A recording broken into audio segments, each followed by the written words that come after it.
Isaiah chapter 58 and verse 1. Cry aloud, spare not, lift up thy voice like a trumpet, and show my people their transgressions, and the house of Jacob their sins.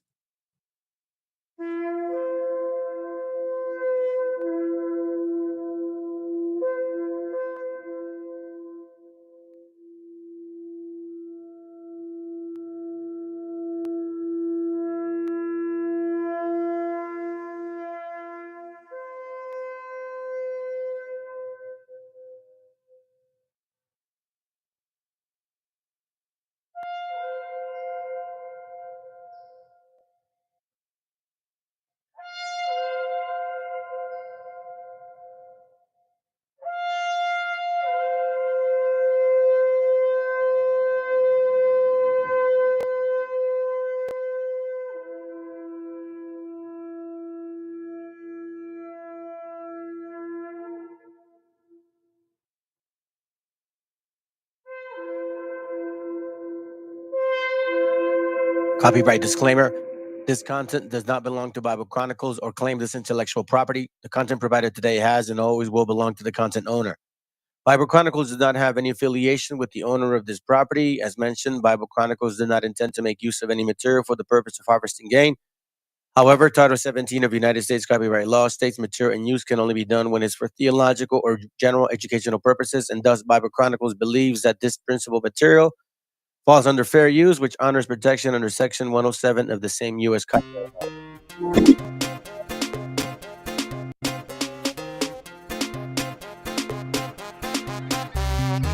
Soy mexicano y represento los colores desde pequeño el país de mis amores. Soy mexicano y represento los colores desde pequeño el país de mis amores. México para todos está en la cima del éxito, del éxito. Soy mexicano, soy mexicano, soy mexicano.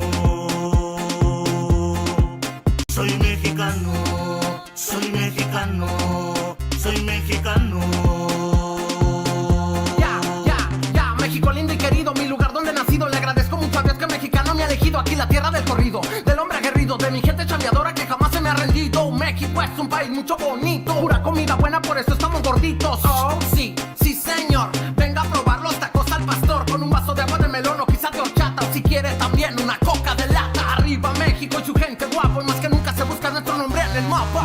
Soy mexicano y represento los colores desde pequeño el país de mis amores. Soy mexicano y represento los colores desde pequeño el país de mis amores. México para todos está en la cima del éxito, del éxito. Soy mexicano, soy mexicano, soy mexicano. Soy mexicano, soy mexicano, soy mexicano. Soy de México, este país es mío, la nación de mis amores, te lo digo con orgullo. Verde, blanco, rojo, qué bonito, una serpiente al pico del águila real. Adiós dinosaurios, cayó el meteorito, se cree en la península de Yucatán. Que tu cora vibre con la lucha libre, con el cine de oro que sale Tintán. Tú tienes a Batman, nosotros tenemos al Chapulín Colorado, que es mejor que Spider-Man. Mariachi, tacos, tequila, mezcal, que viva México, como este país nunca habrá igual. Yo soy mexicano y represento los colores desde pequeño el país de mis amores. Soy mexicano y represento los colores desde pequeño el país de mis amores. Es Alberto Saucedo, el Jetsi GH y el compa 100. México lindo y querido. México, México, México, México, México, México, México. Es hora de despertar al gigante dormido.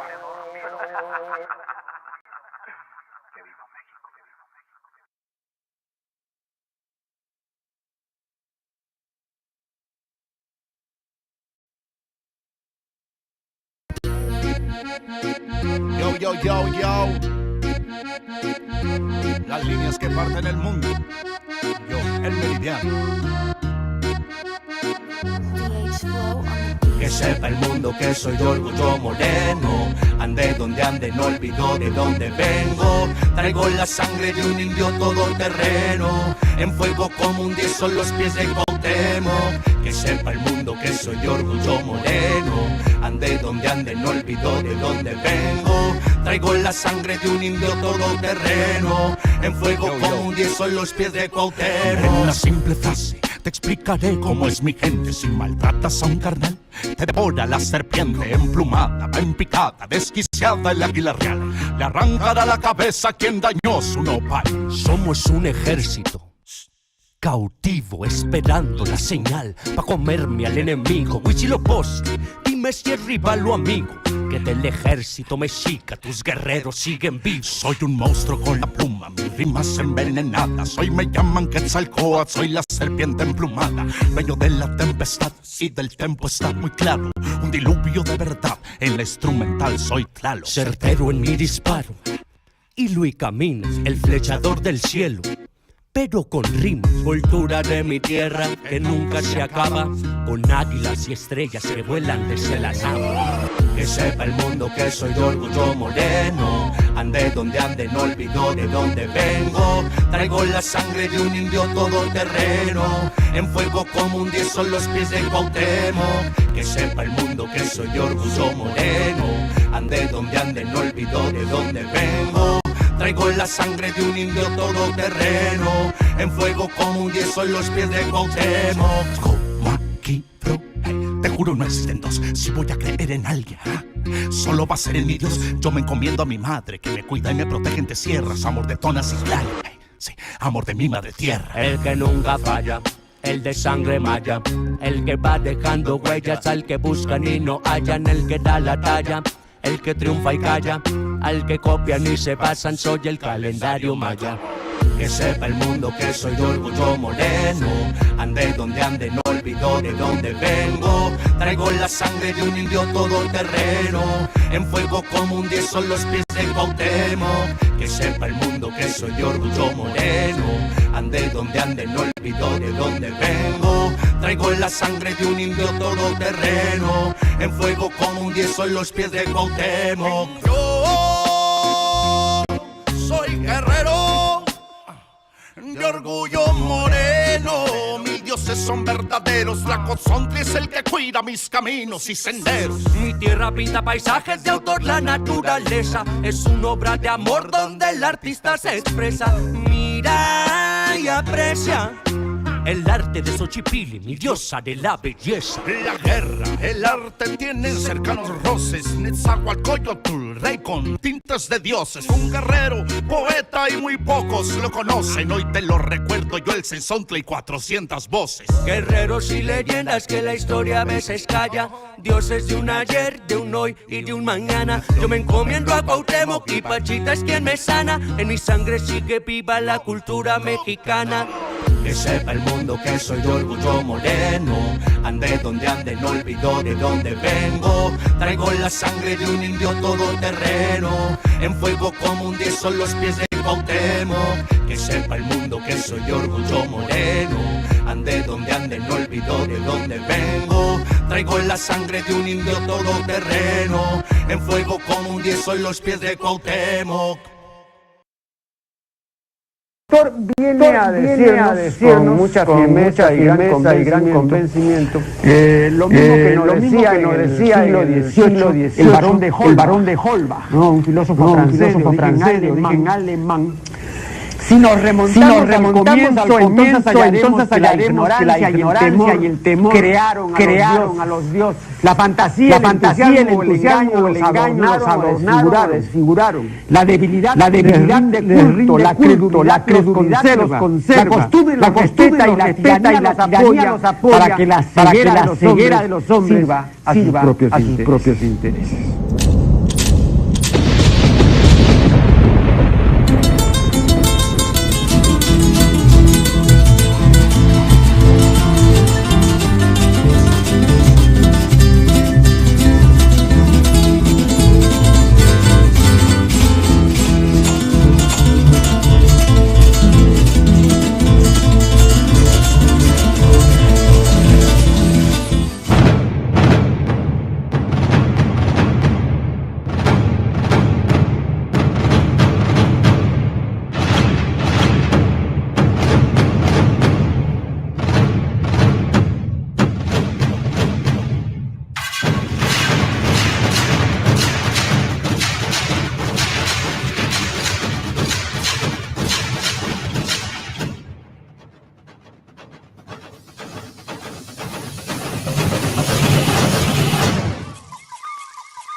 Okay, family, hold on a second here real quick. Let me turn on the other window.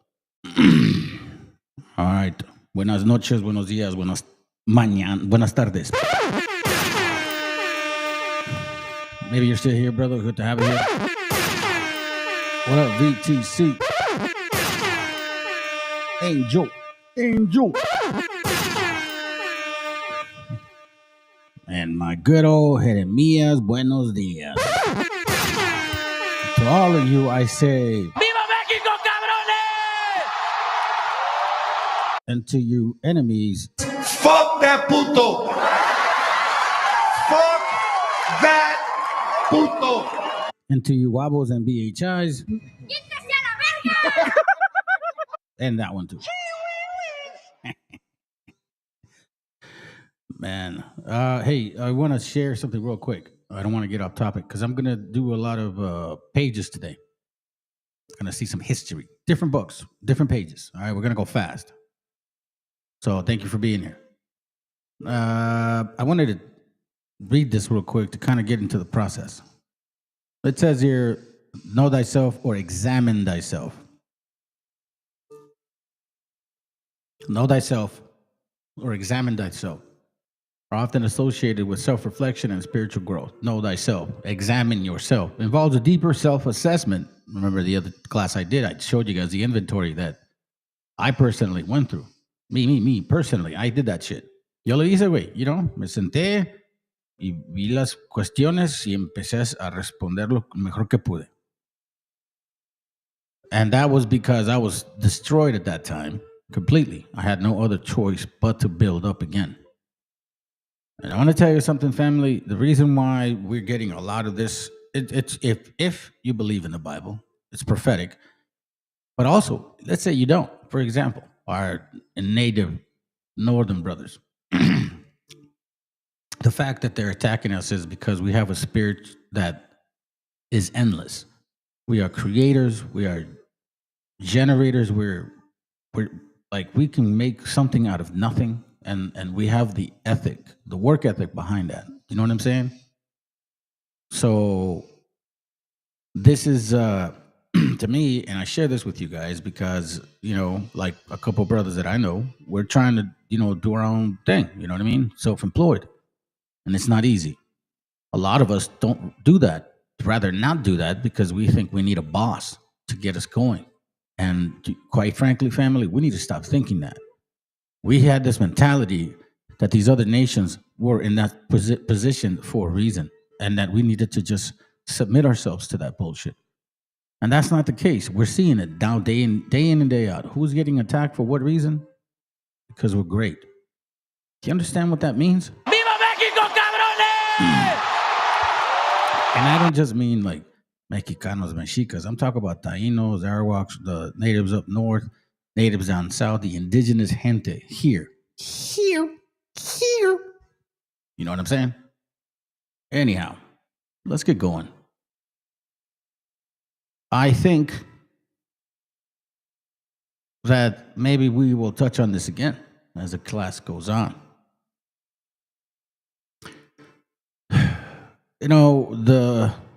The topic is this right here. Aliens dwell among us. Los pinches aliens, güey, viven entre nosotros.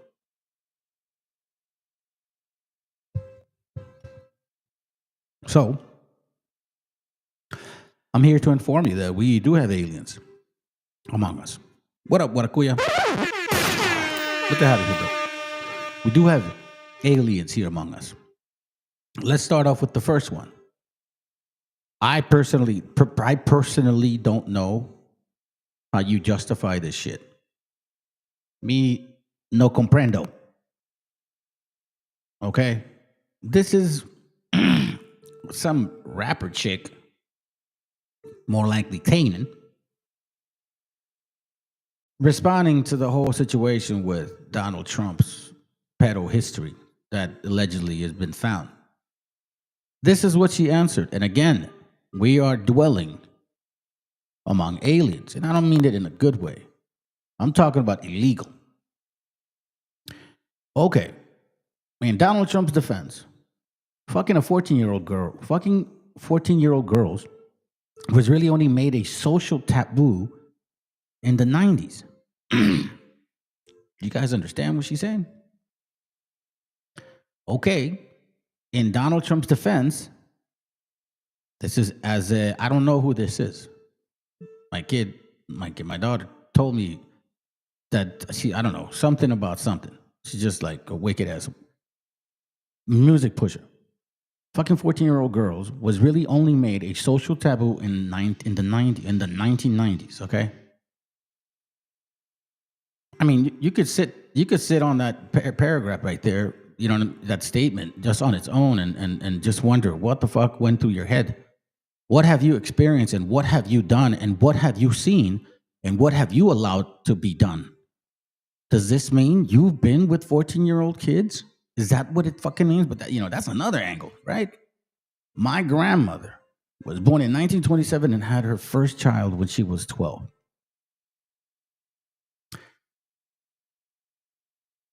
Okay, let's continue. That, in a statement of its own, we know a lot of stuff that happened like that in the past. We nowadays would consider that shit just not very civil. Teenage pregnancies only became frowned upon with the rise of Jerry Springer, and I also can be honest about the fact that I was old enough to choose, seduce, and decide to fuck grown-ass men when I was 15.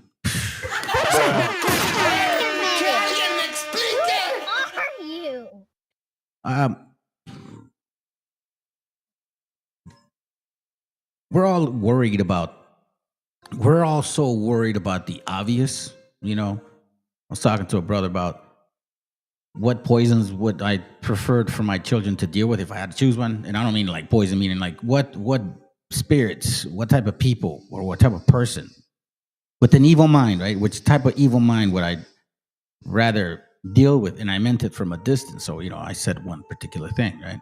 And I'm like, me particularly now. Me saying this within myself, I'm like, I cannot go by the obvious. Like the obvious is going to attack me right away, right? But if you look at what is being insinuated here, I remember I did a class about 2 years ago, and I was showing. They actually X'd me on that. YouTube marked that as like they X'd me on that shit. That was a strike. I had talked about homosexuality and, you know, lesbianism, and then there was some reports regarding that it connected to pedo, all that stuff, right? So they X'd me on that shit, all right? And you want to know something? I'm noticing that these gringos, they like this pedo shit. If you look at this government as a whole, I mean, if you guys know the history of Ghislaine Maxwell, whatever her name is, first of all, she's an immigrant. She's illegal, bro. Like, for real. She speaks like a European. How is this woman getting treated? Like, with so good treatment? Is it because she's white? It has to be. There's no other reason. So we're talking about pedophilia now being talked about as if it's not a big deal. This is what propaganda actually means. This is how they start manipulating your mind. These are what they call in boxing jabs. Jabs. These are jabs to your mind and your spirit. Teenage pregnancy only became frowned upon with the rise of Jerry Springer, and I also can be honest about the fact that I was old enough to choose, seduce, and decide to fuck grown-ass men when I was 15. I really don't get why women are frowning like they weren't fucking 40-year-olds at 15. Like, come on now. Okay, so now let's pause it.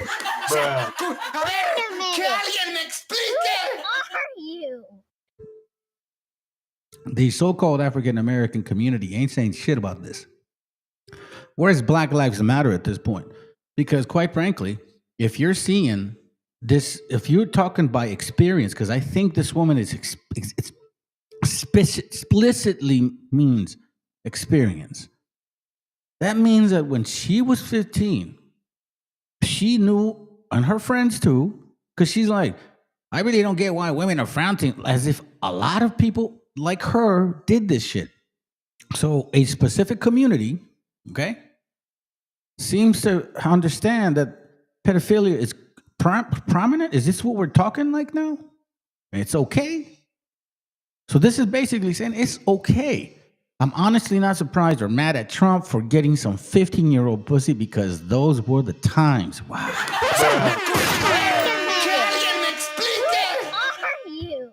That's funny, man.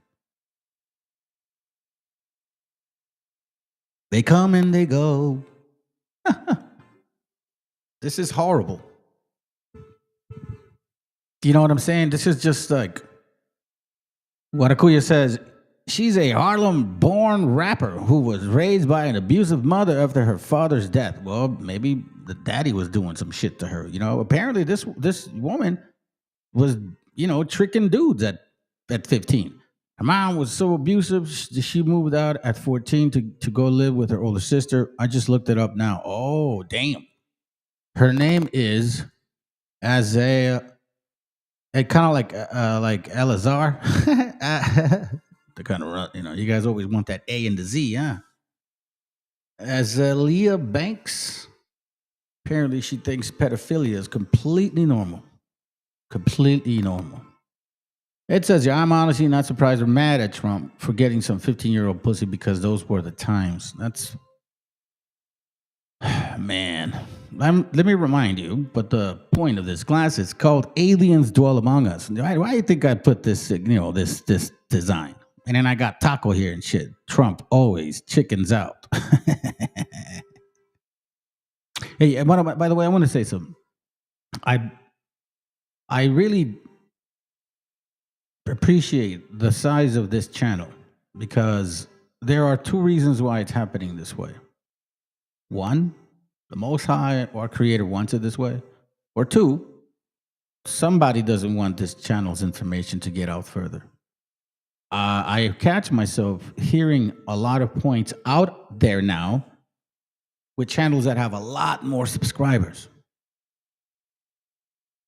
And the whole point of this channel was to push information out at whatever means necessary. Even if that means it's the sacrifice of your own.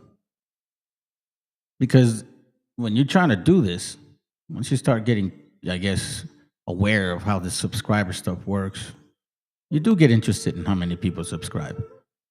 Sometimes you get lost a little bit. This goes back to the whole, you know, the initial point. This initial point here. Examine yourself. Know thyself. So I understand my walk here. And this is why I do this. Because I dude, like, I don't know, bro. This is fucking madness right here. I have kids. You know what I'm saying? A 4, a 12. You know what I mean? Then she says, "Good night, USA," for fucking ever. Now, if he was fucking a 10-year-old, we have a problem. But if the girls were 13 plus, who cares? Move on. Damn, bro. She said, "Who cares? Move on." Literally, she said, "Who cares? Move on." Doesn't matter. It does matter. It fucking does matter, man. You know what I'm saying? We're gonna come back to this. It does matter. And this is why I say we have aliens living among us, you know? I'm gonna show you this real quick. Game to me is basically freedom. It's a giant... Shut up. I remember this class and, you know, YouTube was really like not happy about it. They gave me a strike. I recall very clearly. So apparently, this pedophile over here, this piece of shit, now he is going to be joining the crew. He's going to be joining the crew. What up, European will never be American. What up, brother? Good to have you here, man. Azalea Banks' dad died from pancreatic cancer. The absence of a father ruined her. Yeah, maybe you're right. I mean, how many people? I don't know, man. That's a good point. But a lot of other families, or you know, like her, have lost their father, and they didn't bug out like that. You get what I mean? So even in the hood, and yes, there's a high propensity where something like that could happen. So you know what I mean? But does it have to go extreme to where her mind is so fucked up in the head now that she says pedo is cool?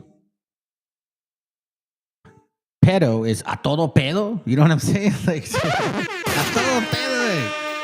Hell no, man. So now we're starting to see aliens that dwell among us embracing pedophilia somehow, some way. Again, I'm just taking you guys through some points. Thank you for watching. Let's continue.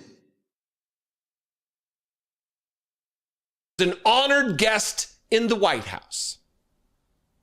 He was actually called up to occupy space in the people's house, in the White House. As we all know, the need ought to be tackled. So thank you for the trust and look forward to going to work with the team behind me. Appreciate it. Thank you, Nelson. Lawrence, you want to say a few words? Come on up. Come on. He's a little shy, but once he gets going, nobody can stop. Oh, no, that don't stop. I'm just proud to be on this team. I don't know why. I don't know what we're supposed to be doing, but I'm here to serve, and I'm here to serve you. Okay, so I'm going to do the best I can for as long as I can. Thank you very much. Nobody like him. Come on, young superstar. And So, I've told you guys before about this black and white chessboard. I mean, it's not a joke. It's right there. And, my job was to warn you. See, in this channel, we don't have respect for people, nor is it about a fucking color thing. I like to bring out facts that pertain to our gente.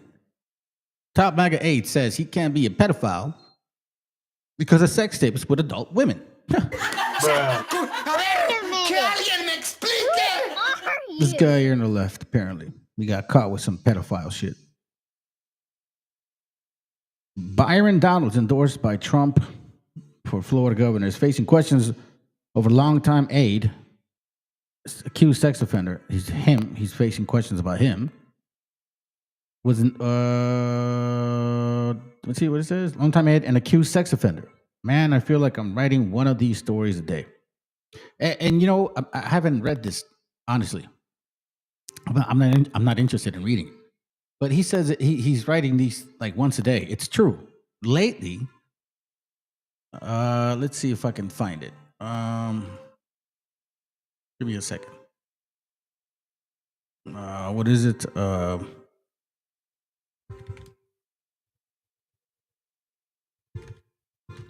I don't think I wrote it this way, but there's one here. Now this is the. Let me see. Hold on.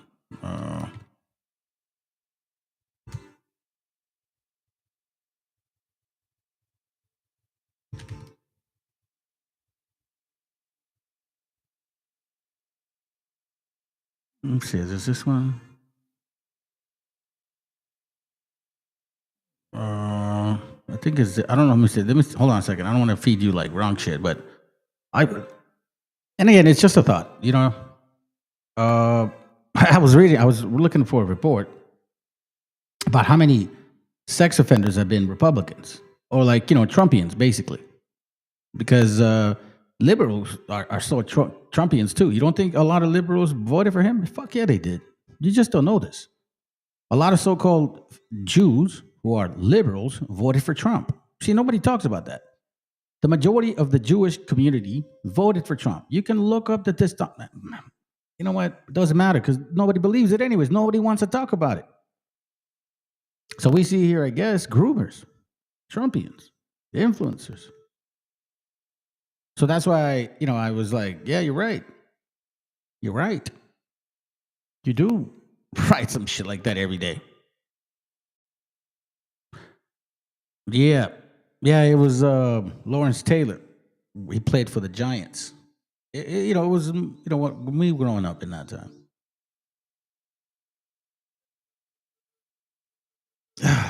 So now let me say something, man. I want to say something about this guy. And we'll move on because I'm going to show you some history. Okay? I'll show you some history shit here. Go back and forth. Well, this guy here. And apparently, he's an influencer.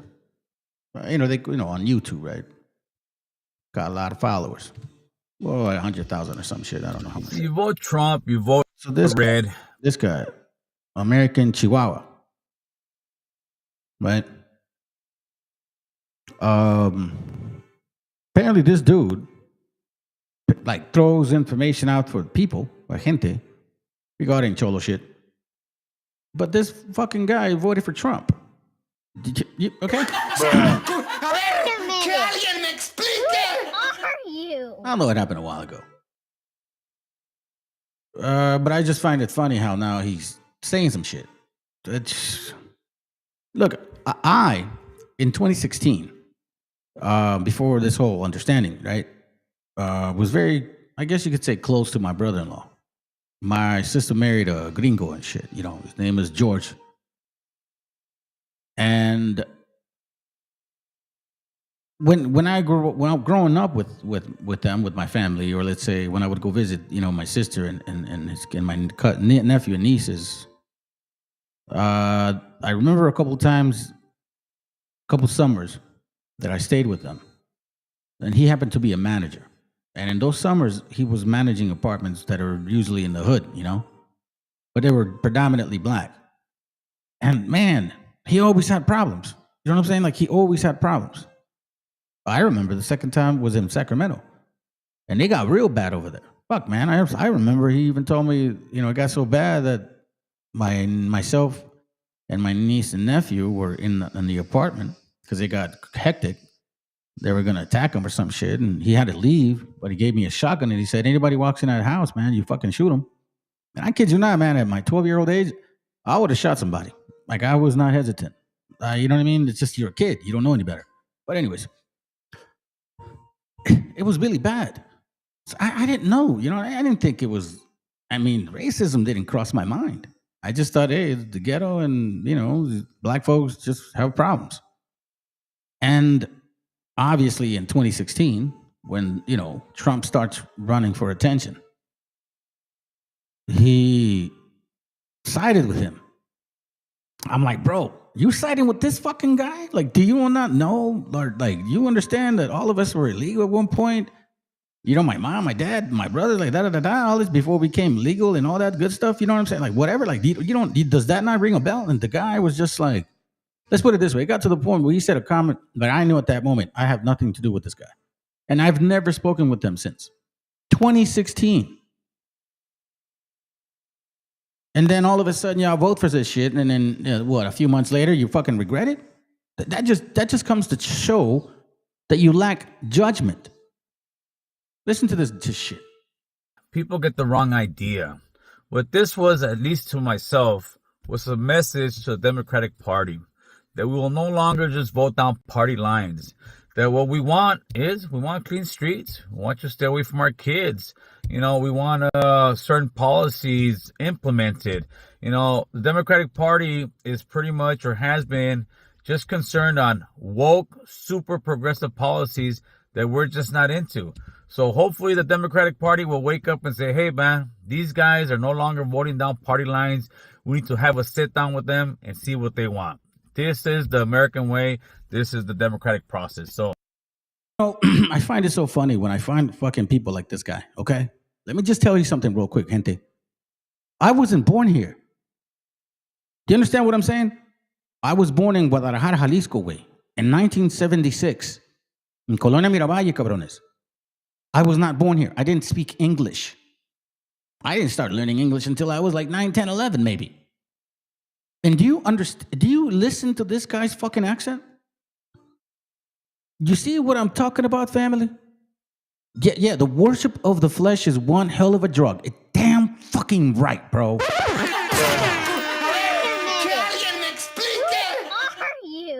And it's so fucking funny to me that specifically this guy, the moment white folks with the red hat that you supported, you pushed, you implemented, you fucking buried them in this particular situation there. Like, and I mean buried like as in you planted their root.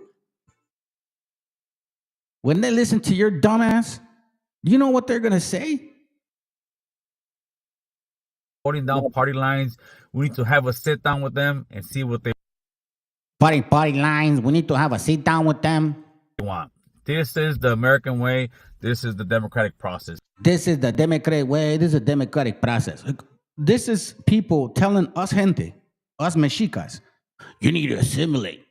You need to assimilate. What the fuck do you mean by assimilating, you fuck faces? Exactly what the fuck does that even mean? I mean, we're here and we never left, and you created an imaginary line that somehow claims to be America, and then you say we need to assimilate. Assimilate to fucking what? We are who we are. And I find it so fucking funny that this dude, you probably don't even speak Spanish well. And you don't even speak English well. What the fuck are you doing leading the people with advice and suggestions? Bro, you got a lot to learn. Let's continue though, because I'm not done. This is fucking interesting. So to everybody who voted, whether you voted for or against Trump, it doesn't really matter at this point. It's just a good thing you got out there and voted and made your voices be heard. Other than that, man, let's go. Your voices be heard. And this is the thing. This is why the brother said, man, y'all fucking trusting the flesh too much. You know, there is a famous book, okay, that a lot of you guys don't like. It says, never trust thy enemy. It says, never trust thy enemy. How can you trust a nation, a group that's been lying to us since 1492? I mean, let me just remind you, in case you guys don't even realize this stuff, okay? That I think, I'm not sure, but I think, let me see, hold on a second. I think I was the only channel to have ever brought this out. The only channel that had reminded y'all what occurred after 1492, about maybe 30 years after. 30 pinche años, güeyes. Zumarraga made sure that we were not allowed to read and write. That's one thing. You can read that in the Mysteries of the Mexican Pyramids, page 16. Ave Maria, Padre Nuestro, Credo, Diez Mandamientos. That's all we were allowed to learn. Reading and writing was just like basically death, okay? And this is what this man here, Zumarraga, right? I did a class on this fucker. Made sure to destroy everything about our people. So now, this right here, the Lutheran newsletter, was written in September 7th, 1900. That's 125 fucking years ago. That's like 2 generations ago, okay? You understand what I'm saying? 2, 3 maybe, give or take. Right? So in this time, it was prohibited for us to read the Bible. It was prohibited for us to read and write. Matter of fact, the literacy rate in Mexico era como 5%, güey. 5% literacy rate. Do you understand what that fucking means? So in the last 70 years, maybe, if that, 50 possibly, but more like say 70, we've actually been allowed to read and write. And y'all need to do your homework on Pancho Villa because he fought for a lot of us to educate ourselves. Because after his war, you saw an increase of literacy because there was more schools in pueblitos. But again,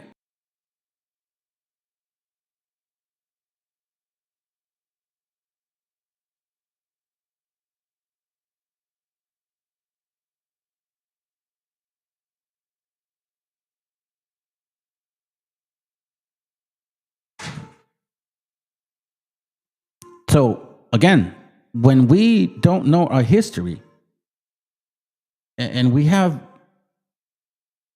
these examples. Every time I hit a bottle. Bro, it's like, dude, we got aliens among us. And I mean it. Like, get on that way. Well, you know, I voted for Trump to prove a point to the Democratic Party. Like, the Democratic Party's going to do some shit for you. They don't give a fuck about our gente. If you would have voted for Kamala Harris, she would have still been deporting us in secret. You know, do you understand what it is? You are playing el juego de ellos. So let's listen to this. I'm not going to listen to the whole thing, but look, apparently, let's continue. Hey, voted for Donald Trump. Do I regret voting for Donald Trump? Absolutely.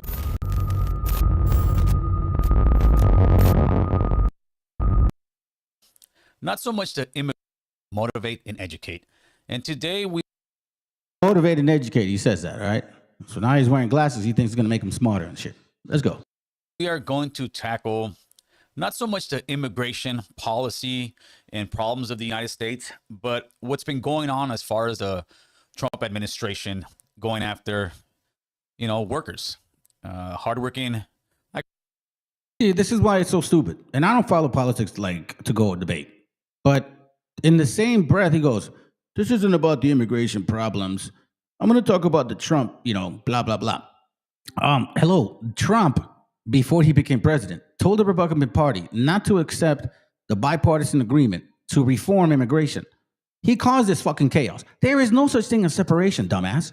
Literally, it is the problem that he created, which then all of a sudden now he wants to solve. It's such a fucking propaganda game to trick you dumbasses. Simpletons. Simpletons. I call them Americans, you know, from all walks of life of this continent. And it's mostly they're Latinos, Hispanics, Chicanos, you know, whatever you want to call them. And that's why I've got that back there, because that's what we are, man. Central American, Latinos, Indigenous, Mexican American. You see this right here? You see this indigenous shit? No, come on, man. Dude. You guys are squirmers, bro. You slither your way into some kind of, you know, how do you call it? Oh man, what's the rap song that came to mind? I can't remember the kid's name, but he's talking about how you're always changing your ways to stay in the front. Like, you voted for Trump, fuckface. Now I see what's going on. Nah, County Mac, Indigenous, Mexican, American, Chicano, like. Yeah, let's continue. Check this out. Chicanos. I came up with that acronym years back. At first, I got a positive response, and then here came the bickering. Here came the inner fighting. I'm not this. I'm not that. You are this. You're not that. And that's what seems to happen time and time again with our people. We start bickering over the smallest and dumbest things. Right now, what you have is finger pointing on all levels. I'll give you an example, and this is no shot at the homies. Cultura podcast. I posted a thing about them deporting and picking up a bunch of illegals over in Tallahassee, Florida. What he said? You hear that shit? Hold on. Them shot at the homies. And by the way, I thought this dude was Mexican. Now I know why he. And again, I mean, I got no problem with you trying to be raza, homie, but if you're not raza, don't act like it. Like, I mean, I'm sorry. It's like me trying to act like a güero or African American. You know what I'm saying? Or Asian. Oh, I don't even know what Asians act like. You know what I'm talking about? Anyways. All right, let's go. Cultura podcast. I posted a thing about them deporting and picking up a bunch of illegals over in Tallahassee.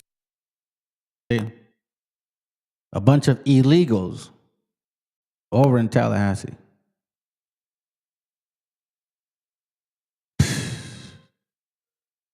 And you want to know what's so funny? That raza, so-called, still listens to this guy. He fucking offends you. Well, he offends himself. I guess he thinks he's gringo. You know? Maybe that's what it is. Maybe he's just a little fat gringo and shit. That looks like raza. Like, you know what I'm saying? Indigenous, so to speak. Because there's a lot of claim out there of you guys trying to say you're raza, but you know, some of you guys are, your dad's European, your mom's European. You know what I'm saying? Who knows about this guy? What the fuck did they really know about the culture, the heritage? Some cholo shit? You mean like lowrider? Your fucking homies and shit? Your gang? Like that's what you think makes to be indigenous? Your fucking chucks? Drive-bys? The memories of that shit? The oldies? Like that's what you think being indigenous is.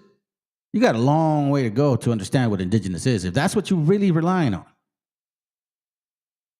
See Florida at a construction site. Here, you can watch the video real quick.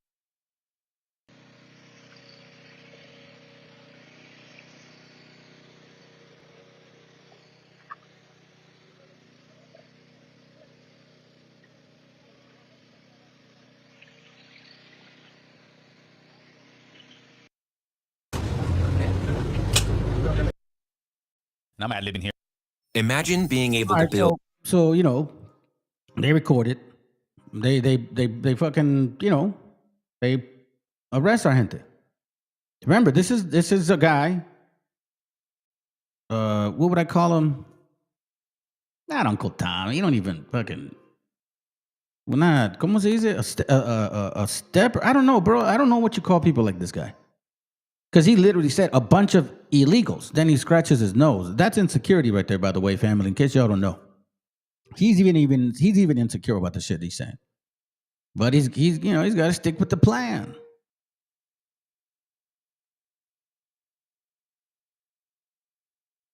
This is exactly what they voted for.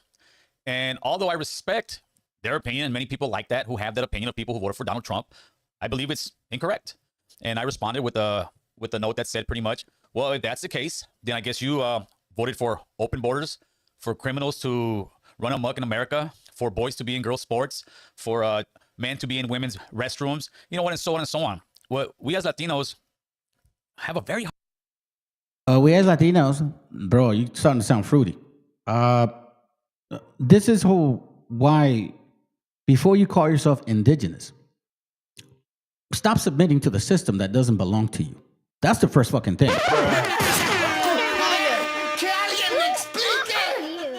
And in case you didn't fucking know this, dumbass, before the Europeans came, we had a communal system. Look up that fucking word. You may just educate yourself a little bit. It just blows my mind, and it goes back to the initial. Remember, family, I was not born here. hard time doing, especially on the liberal side, is disagreeing on one thing and being able to agree on another. It's as if you don't agree with every single thing that I feel, then you're wrong. And that's just not the way to go about it. I voted for Donald Trump. Do I regret voting for Donald Trump? Absolutely not. He did what I believed he was going to do at the border. He told us about the tariffs. Maybe you agree with them or not. I do agree with it. I agree with a tougher stance in the world. I believe in taking off a lot of this corruption and fraud. But let's get back on track. There you go. You don't regret it.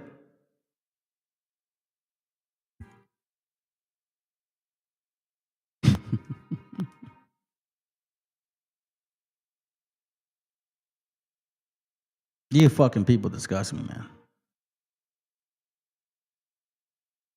I mean, seriously, bro. I got no respect for you motherfuckers whatsoever.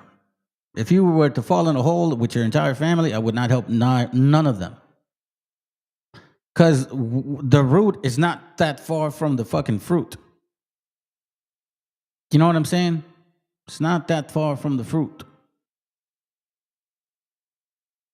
So this guy voted for deportation. This guy voted for, people to be separated, destroyed between themselves. This guy voted for families to, be ripped apart. He said he's fine with that. He's got no problem. But you motherfuckers listen to them.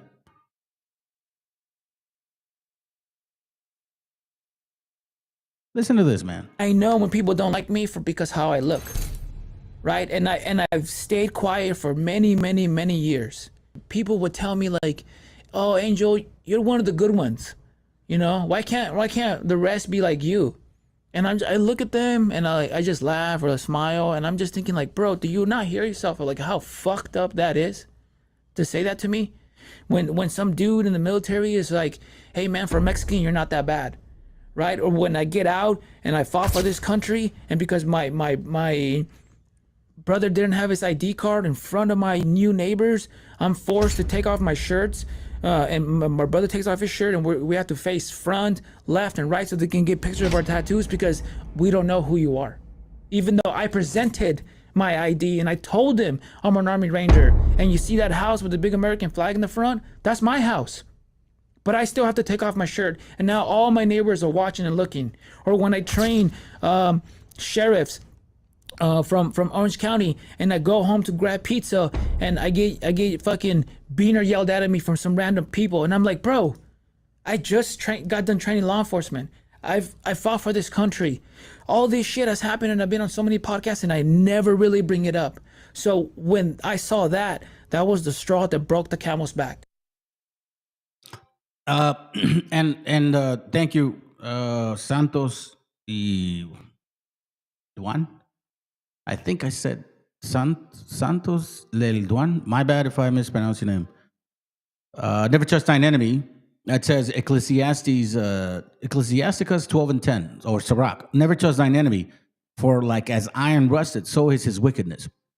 Dams, reps, liberals, conservatives, right, left wing, all part of the same dirty bird. Yes, sir.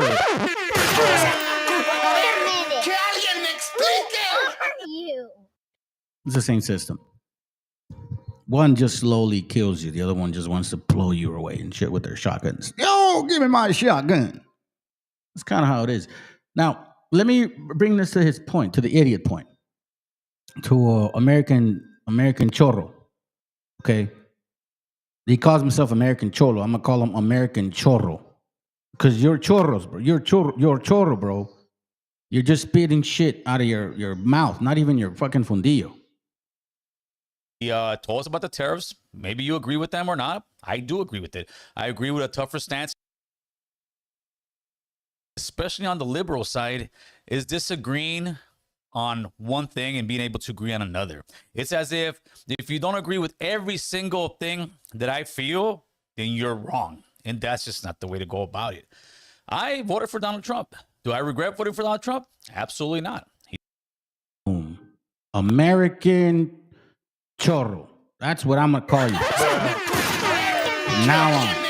What a fucking piece of shit. I can't believe that it had to get to this point. Like I told your family, my brother-in-law from 2016, he started supporting Donald Trumpetas and shit. And I'm like, fuck no, bro. Like, da-da-da. Then, you know, we were close. But he said some, oh, well, I'm going to get my iron. I'm going to get my Iranian brothers up in this joint and blah, blah, blah. And I'm like, did you just say what I think you just said, bro? And guess what? He's like, yeah, he thought it was funny. I didn't think it was funny. Because I'm like, you should know my people. You should know my mom, my dad, my brother, my sister. We all went like across the border illegally. What the fuck?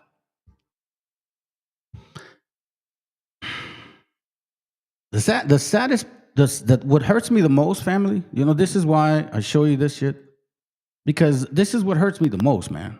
When I hear, I guess, quote unquote, our gente talk, and they say some dumb shit like this. Support the fucking enemy that's in your face, that took your fucking, they took everything from you, and yet you want to kiss his nutsack. Check it.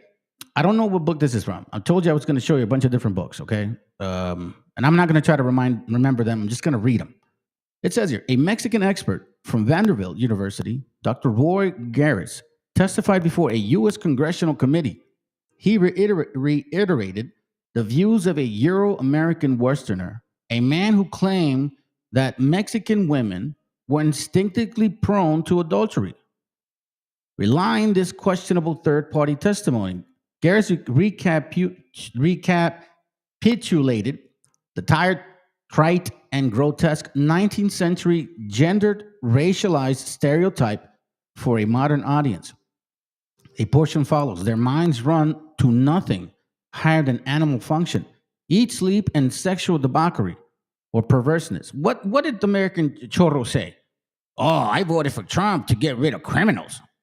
Like, do you think that every single raza that's here busting their ass harder than you, not sitting in a fucking front of a camera making money from people, okay? They're actually out there busting their ass. Do you think all of them are criminals? Because that's exactly how they treat them right now. Do you think the mothers that are getting separated are criminals? So you voted for this shit, American chorro. But apparently that's what you are about. Chorro lies. In every huddle of Mexican shacks, one meets the same idleness. Filthy children with face plastered with flies, disease, lice, apathetic peons, and lazy squads. These sentiments were not isolated. Extremist these sentiments were not isolated extremist minderings. With a circulation of nearly 3 million, the Saturday Evening Post ran a series of articles urging the restriction of Mexican immigration. The title tells a story. The Mexican invasion. Isn't that what you voted for, American chorro? Oh, they're invading us. You know, these illegals. A bunch of illegals. I can't. Oh, fuck, man. You can't call yourself indigenous and then all of a sudden talk like a fucking gringo, homie. That's just a fact. It says here, hold on. The Mexican invasion, the wet and other Mexicans, and the alien on relief. One article, the docile Mexicans characterized Mexicano immigrants with the following adjective: illiterate, disease, pauperish, relying on mixed metaphors like alien. Alien is a fucking metaphor, okay? It's a connotation. For example, when you say illegal alien, close your eyes and think of illegal alien. Do you think of the words illegal alien? Fuck no. You think of the person that looks like a illegal alien. So apparently that person looks like me, you know, when you look in the mirror and shit, you're Morenillo and shit. You are an illegal alien. This is the characterization of us since the beginning of time. I mean, especially, now, let me remind you, family, they've been printing shit since 1531 here in the Americas. So don't get me wrong, this is not new printing. But to a massive amount of people, like he says, 3 million. See what I'm saying? So now it says here, to 3 million people, illiterate, diseased, pauperish, relying on mixed metaphors, as well as the opinions of scientists who dabbed in eugenics. MAGA Republicans, they are eugenics 100%. Please do your homework. I mean, I think I remember showing you guys. Matter of fact, you know, I got a video for you. I totally forgot about it. Oh, thank you, Father. Thank you very much, for reminding me of this video, because I actually did record it. Damn it, ya se me olvidaba. Okay, check it out. Shifting down, I have to tell you, one of my favorite things to watch on YouTube these days are the court hearings where illegals are in court and ICE shows up to drag them out of court and deport them. I can think of nothing more American today than keeping our streets safer by getting those violent criminals out of the United States of America, and we all have Donald J. Trump to thank for it. Is there a specific time frame you expect the detainees to spend here? Days, weeks, months? In Florida? Yes, here at Alligator. I'm going to spend a lot. Look, this is my home state. I love it. I love your government. I love all the people around. These are all friends of mine. They know them very well. I mean, I'm not surprised that they do so well. They're great people. Ron has been a friend of mine for a long time. I feel very comfortable in the state. I'll spend a lot of time here. If Joe Biden answered this reporter's question just like Donald Trump did here, Fox News would be turning it into a national headline. But this wasn't the only rough patch during Trump's visit to the deportation prison camp they're cynically calling Alligator Alcatraz.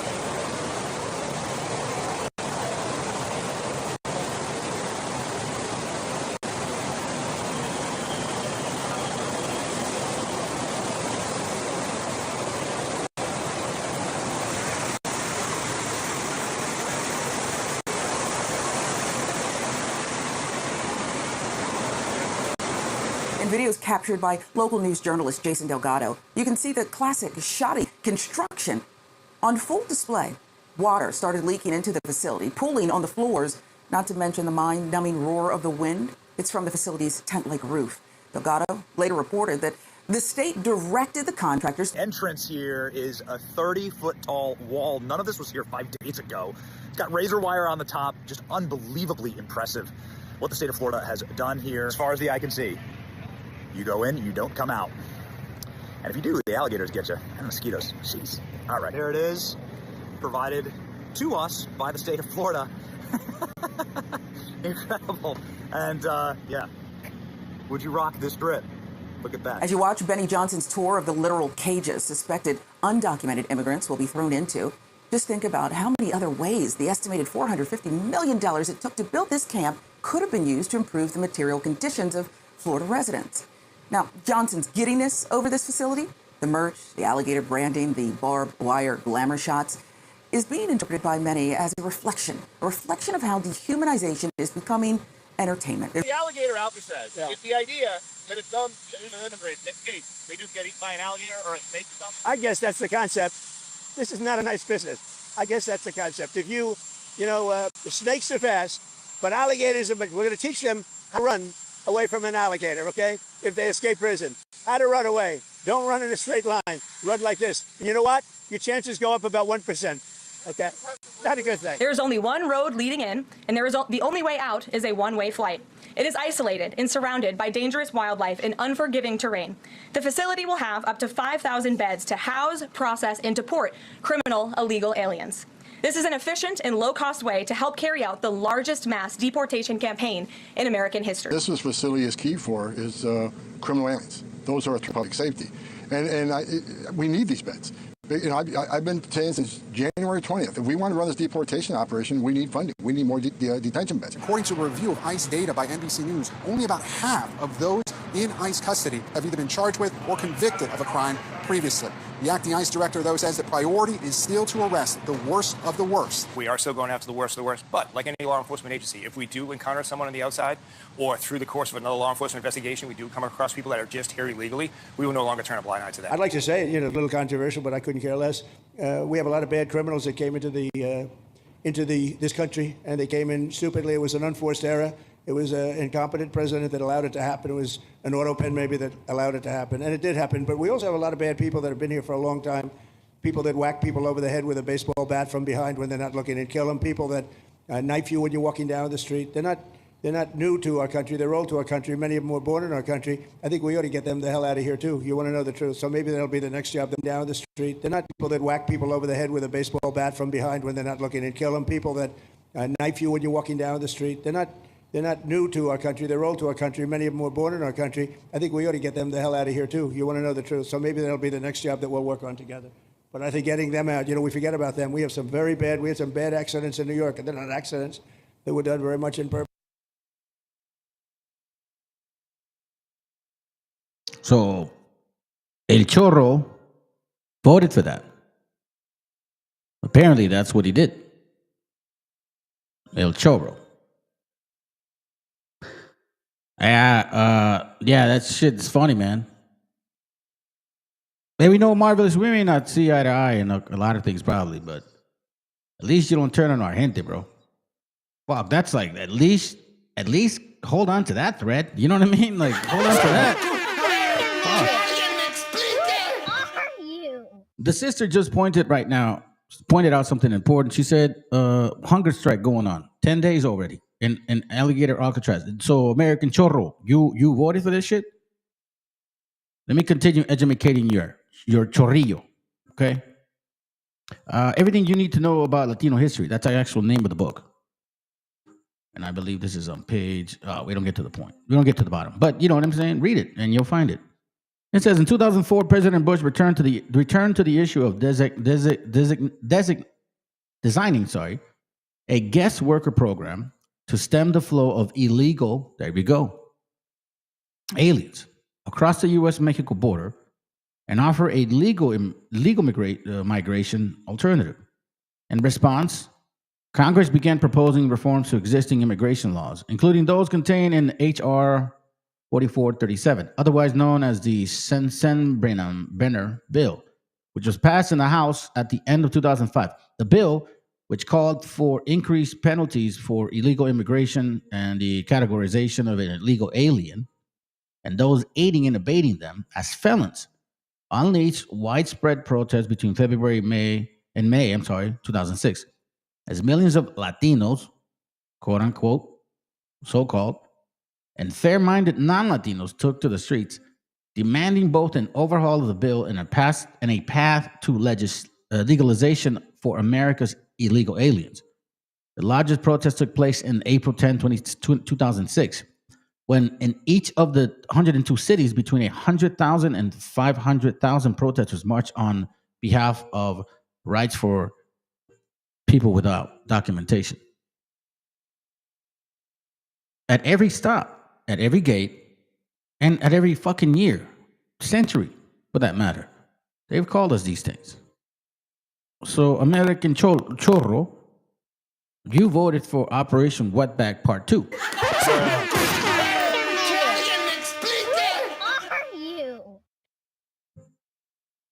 And you know, man, I'm nobody. 730 subscribers. Man, my channel don't compare to their channels, bro. You know what I'm saying? I don't care. All I ever do in this channel is bring facts. I actually bring books. And when I bring Bible, I bring Bible. You know, hay un dicho en español que hablamos con sin pelos en la lengua.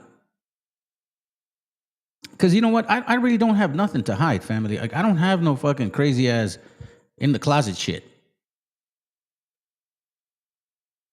This is what it talks. This is what I mean about examining. I said it from the beginning of the class. You know? Let's read this. Operation Wetback proves successful. You see that? That's what they're saying in secret right now. Gains affected by last summer's Operation Wetback have been maintained during the first third of 1955. That's 75 years ago. Something like that. Southwest 70. Southwest Regional Immigration Commissioner David H. Carnahan announced today. Mr. Carnahan, who is responsible for management of all New Mexico, Oklahoma, Texas, Hawaii, and Guam, said that a review of the field district functions discloses that the use of Border Patrol forces in mobile units has brought about a tremendous decrease in the number of illegal entrants over the Mexican border. Illegal. So this has been going on for years. This name usage. That's why, you know, you got El Chorro, you know what I'm saying? Fuck, man. He's like a bunch of illegals. Like, you can tell you have hate, man. You have hate. Honestly, American Cholo has hate towards his own gente. You can tell. Like, how can you not see that? How can you not see the struggle? Like, how do you not understand the struggle? How do you not spiritually connect to the struggle? I mean, you claim to be indigenous, fuckface, but all of a sudden you forget about the fact that 1492 happened. Or you want us to forget about that. But the people that you voted for, you know what they always want to remind you? About 1770 fucking 6. That is okay. About 4th of fucking July. That's okay, right? That, you know, we can be reminded of that shit, but no 1492. Fuck no. Nah. Eso no vale la pena, güey.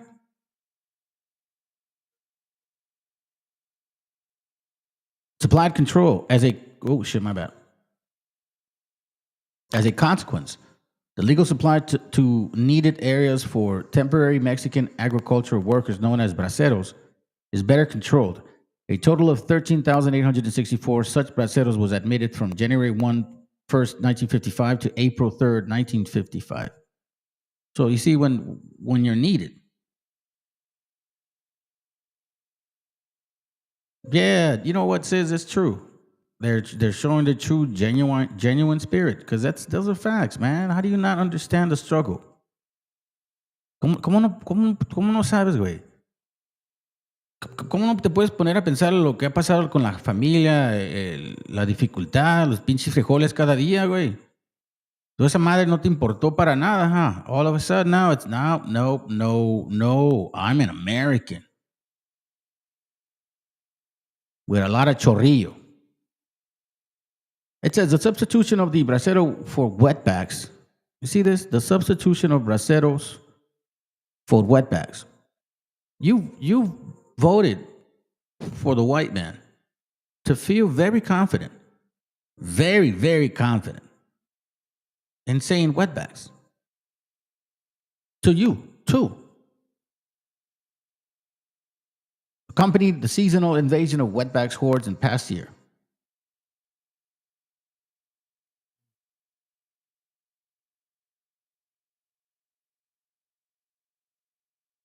I think it's connected to this other page. Check this out. This is in 1929, right? Around that time. William Randolph Hearst, the nation's most powerful media mogul, repeatedly used the pages of his 28 newspapers, which reached 5.5 million daily subscribers and 7 million people on Sunday, to call for deportations and harsher immigration laws. The farmers rid his barns of rats, his hens of weasels. Good housekeepers wage ceaseless wars against vermin, and employers will not have dishonest people about them. Read in an August 1930 editorial in San Antonio Light at Hearst paper. No man keeps his own house, those that are enemies of his family, or for any reason harmful. You see? You get used, and then you get abused. Uncle Sam should clear his house, clear thoroughly of all undesirables. Have you heard yourself talk? Do you hear the fucking way you sound? The moment you speak, these guys will cut you. During 1930, Brody gained a reputation of flooding prominent persons with communications of their nature, claiming that Mexicans had pushed millions of citizens out of jobs into breadlines. How long have they been saying that? Lowered the country's morale and living standards. Isn't that what an American Cholo fucking said? I think I still have it. Check it. Right here, look. We as Latinos have a very hard time doing, especially on the liberal side, is disagreeing on one thing and being able to agree on another. It's as if you don't agree with every single thing that I feel, then you're wrong. And that's just not the way to go about it. I voted for Donald Trump. Do I regret voting for Donald Trump? Absolutely not. He did what I believed he was going to do at the border. He told us about the tariffs. Maybe you agree with them or not. I do agree with it. I agree with a tougher stance in the world. I believe in taking off a lot of this corruption and fraud. But let's get back on track.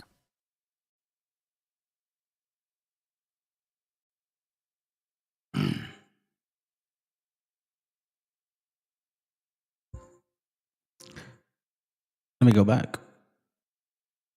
During the 1930s, Brody gained a reputation of flooding prominent persons with communication of this nature, claiming that Mexicans had pushed millions of citizens out of jobs, into breadlines, and lowered the country's morale and living standard. Didn't he say get rid of criminals?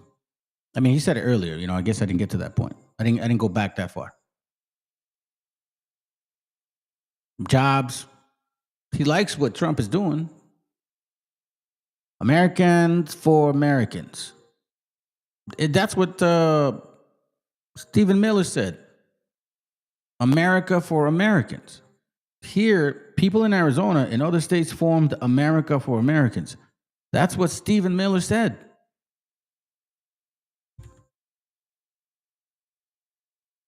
I could understand you have a disagreement, but this is a fucking fascist, racist disagreement.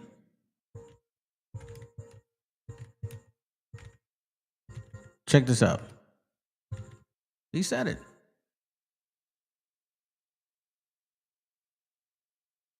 I don't have to prove it. This is Pod 5. Yeah, I don't pay for shit like that because I don't be asking for money. Let's go. York, hello Madison Square Garden, and hello to the United States of America, people watching in all 50 states. This is what you voted for, American Chorro. This is exactly what you voted for. For this man to spill his hate towards our gente, our indigenous gente. Because he hates the living soul out of us. You think it's a joke? Once I play this, I'm going to show you a video. We are here tonight with a message for you. In 9 days, your rescue is coming. In 9 days, your salvation is at hand. In 9 days, Donald J. Trump is going to go back to the White House. We stand here today at a crossroads in the history of this nation, in the history of our civilization. This is a choice between betrayal and renewal, between self-destruction and salvation, between the failure of America or the triumph of America. Stolen from them and shipped to Mexico, Asia, and foreign countries. The lives of their loved ones ripped away from them by illegal aliens, criminal gangs, and thugs who don't belong in this country.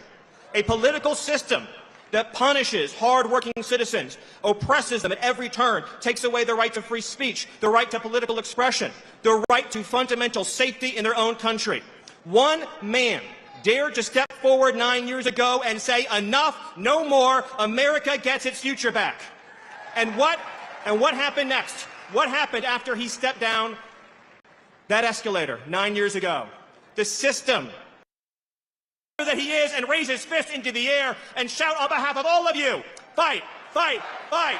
And what was he fighting for? He was fighting for your children, for your wives, your husbands, everyone that you love and know in the world. The right to live in a country where criminal gangs cannot just cross our border and rape and murder with impunity.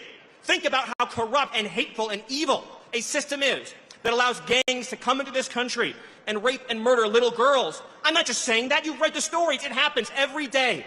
You read one of these heartbreaking headlines. Who's going to stand up for our government that puts American citizens ahead of illegal aliens?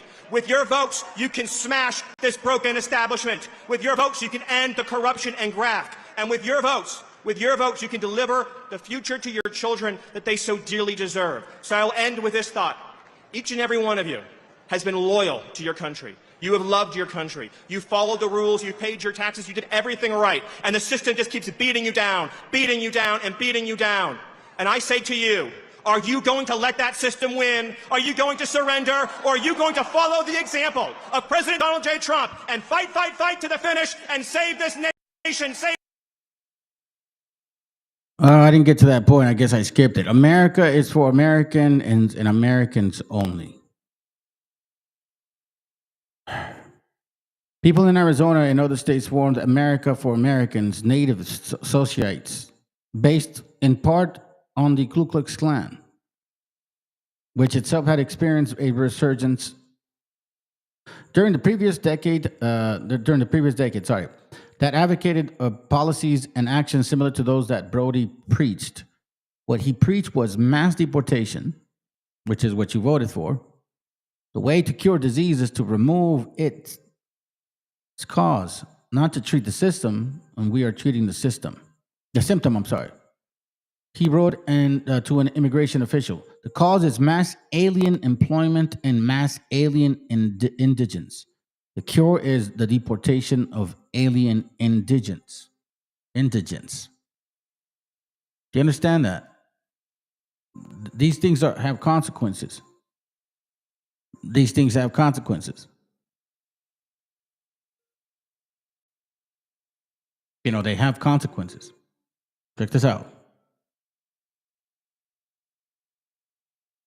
Que es un criminal sionista, lo digo abiertamente, él apoyó a Trump y es íntimo de Netanyahu. Entonces, cuando llegó Netanyahu a Dallas, Texas, que había un grupo de judíos o israelíes, no sé cómo se diga ya eso, le decían, oye, ¿por qué persigues tanto a los palestinos? Y les dice, los palestinos son para nosotros los israelíes lo que los mexicanos son para ustedes en Estados Unidos. Entonces, yo veo la palestinización de los mexicanos en Estados Unidos. Con todos los componentes. ¿Cómo? Con todos los componentes, porque primero Estados Unidos le roba el territorio a México, después le termina de construir un muro, después los ataques xenófobos y racistas por un componente étnico y religioso también. ¿Qué falta? Bueno, falta el último capítulo. Vamos a empezar a ver, hay que tenerlo en el escenario, una gran discriminación sobre los mexicanos. Eso a mí me queda muy claro. Y Estados Unidos, porque aquí la pureza blanca del WASP, del racismo, supremacismo, es igual que la pureza inventada de los nuevos judíos del siglo XXI, que ni son semitas. Lo digo con responsabilidad. Hoy uno llega a Tel Aviv y el 25% habla ruso. Son de origen házaro. Los házaros, lo digo también con definiciones puntuales, son mongoles centroasiáticos. No son semitas. En Estados Unidos, que es un criminal, si They hate us like they hate the Palestinians. That needs to make sense to you. Like it needs to resonate here because it's not a fucking joke. Check this out. This is a book I have, and again, I told you I'm going to show you just pages. I'm not going to look after the book. If I remember it, I'll mention it. Chapter 3, The Legal Lynching of Leon Martinez Jr. I listened again to this list with a profound interest at the mixture of names. But the names bear the marks of the several national stocks from which these men came. But they are not Irishmen or German or Frenchmen or Hebrews in anymore. Interesting, right? They were not when they went to Veracruz. They were Americans, every one of them, and were no different in their Americanism because of the stock from which they came, supposedly. You see this here? What are you saying? On May 11, 1914, President Woodrow Wilson read this tribute to the 19 servicemen killed in action at the Mexican port of Veracruz weeks earlier. The memorial procession bearing the dead soldiers traveled through the streets of New York City. The parade of the vehicle passed 1 million people, and the city across the country conducted their own ceremonies of honor. In concluding statement, Wilson announced, "We have gone down to Mexico to serve mankind." In Pecos, Texas, on that very day, a ceremony of a different type occurred. Citizens came to the county seat to witness the execution of Leon Martinez Jr., a Mexican teenager, for the murder of Emma Brown, a young Anglo woman. Newspapers, reporters across Texas had followed the case for nearly 3 years. Citizens raised concern about the inferiority of the Mexican migrants and the increasing number of undesirable aliens, you see this, entering the country. An informal racial order that privileged Anglos over Mexicans had long existed in Texas. You see what I mean, family? But you have people that are siding with these animals. That's what they are. I mean, what do you think? Do you think it's normal to create a fucking jail in the middle of Florida? In the Everglades? Where, I mean, you're talking about, like, do you know what the Everglades are? And you send people there. Because they look like you. That's what you did. You looked in the mirror and said, I want to hurt myself.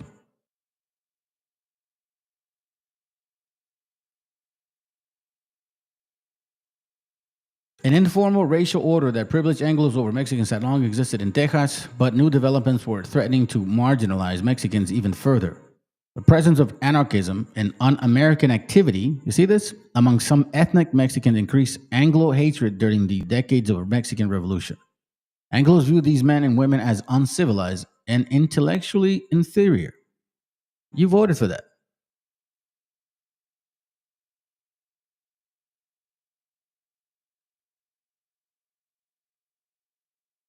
The creation of the Mexican problem. The Mexican problem was an ideological construct by whites to further demonize La Raza. While the notion that La Raza was a detriment to U.S. society was not new, during 1920, a specific reference to the dilemma was called the Mexican problem. The new waves of immigration, restrictionist immigration policies, the increase in segregationist practices, pro-assimilationist efforts. You see, that's what I was saying earlier. What the fuck are we assimilating to? I mean, the border crossed gente. This is who we are. Can't change that shit. And what the fuck is American anyways? Hot dogs? I mean, well, burgers? Do we have to sound a certain way? I mean, you hear the guy who voted for fucking Trump. You hear how he sounds? Is that assimilation? Yeah, it's silly, man. Creation of the Border Patrol. And you see this? The new waves of immigration. Restrictionist immigration policy, the increase of segregationist practices, the assimilationist efforts, creation of the Border Patrol, and eugenics led to this problem. You see how eugenics is tied to this immigration, to these immigration laws? They look at us as not people, fam. Why do you think they're putting alligator Alcatraz, making fun of it? Do you see any country fucking complaining? Do you understand what's going on? Like, do you understand that that's like little Palestine? That's like little Gaza and shit.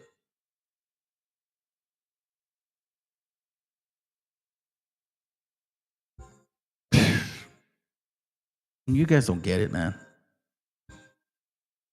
New theories about hereditary and racial differences fuel the idea that there were as a Mexican race. Eugenist Charles Davenport warned the United States population could rapidly become darker in pigmentation, smaller in stature, more mercurial, more attached to music and art, more given to crimes of larceny, kidnapping, assault, murder, rape, and sex immorality, and more given to burglary, drunkenness, and vagrants than were the original English settlers. So when you vote for Trump, that's what you vote for, because that's what their base stands for. That's their base. That's what they believe in. You cannot take this thought process, this subconsciousness from them. This is what his base believes in. This is from Occupied America. It says the land of one people is invaded by people from another country who later uses military force to gain and maintain control. If you guys prefer to read the book, look at Deuteronomy 28:49. The land of one people is invaded by people from another country. 2, the original inhabitants become subjects of the conquerors involuntarily. In the same book, read verse 48, 43, 44. The conquered have an alien culture and government imposed upon them. Read Lamentation 5:2. The conquered become the victims of racism and cultural genocide and are regulated to a submergent status. Is it not still happening? Since 1492. But they don't want you to talk about it, even though it's never changed. The conquered are rendered politically and economically powerless. The conquerors feel they have a mission. Remember what they believe in. Manifest destiny. In occupying the area in question and believe they have the undeniable privilege by virtue of their conquest. That's why you have that long neck lady claiming that God is with Protestants because, they're prosperous, they say. So they say. Border is closed. 150 million illegal aliens deported. That's July 28, 1914. Through November 1918. Do you see how long they've been talking this way? But you guys are okay with that. You guys are okay with voting for that. This is from June 12, 1914, wetback detention camp slated. Just from an article from this year. I think I can get it here.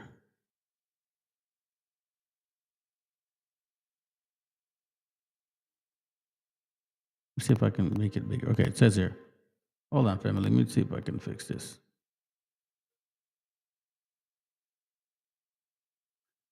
All right, it says wetbacks detention camp slated. Ellison Park will be focal point in alien roundup. An army of Border Patrol, complete with jeeps, trucks, and 7 aircrafts, will begin moving into Central today, dispersing their forces for an all-out war to hurl tens of thousands of Mexican wetbacks back into Mexico.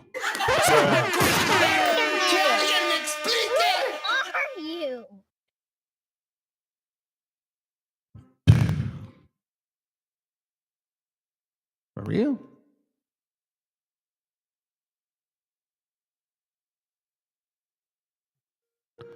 So I'm just magnifying it now.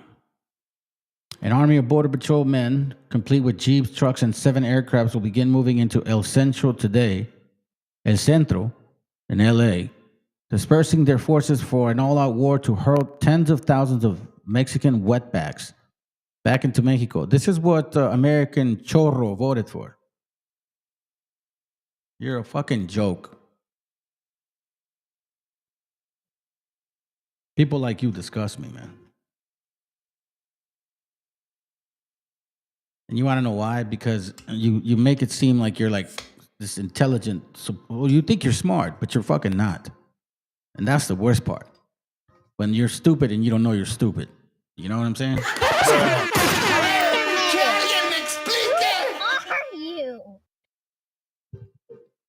The biggest drive against illegal aliens, as you can see, it has never stopped being used. That's why we need to push back on that word. That's the point. We need to push back on that fucking word. Next time you hear illegal, man, you need to fight back like that shit burns your eyeballs. Was the way Harlan B. Carter, 40-year-old head of the Border Patrol, yesterday described the forthcoming Operation Wetback in his headquarters at El Centro. The Imperial County City has been selected as the command headquarters of a campaign that will reach from San Diego to Salt River Valley and from Nogales, Arizona, as far as north as California, fertile San Joaquin. Shit, sorry, my bad. Nah, dude, don't do that. My bad, fam. I don't know what the hell that's. How do I take it off? I don't want it. Hold on.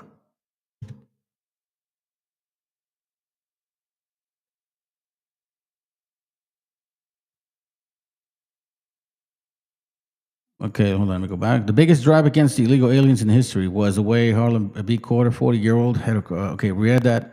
It says the Imperial County City has been selected as a command headquarters of a campaign that will reach from San Diego. We read that. Concentration camps.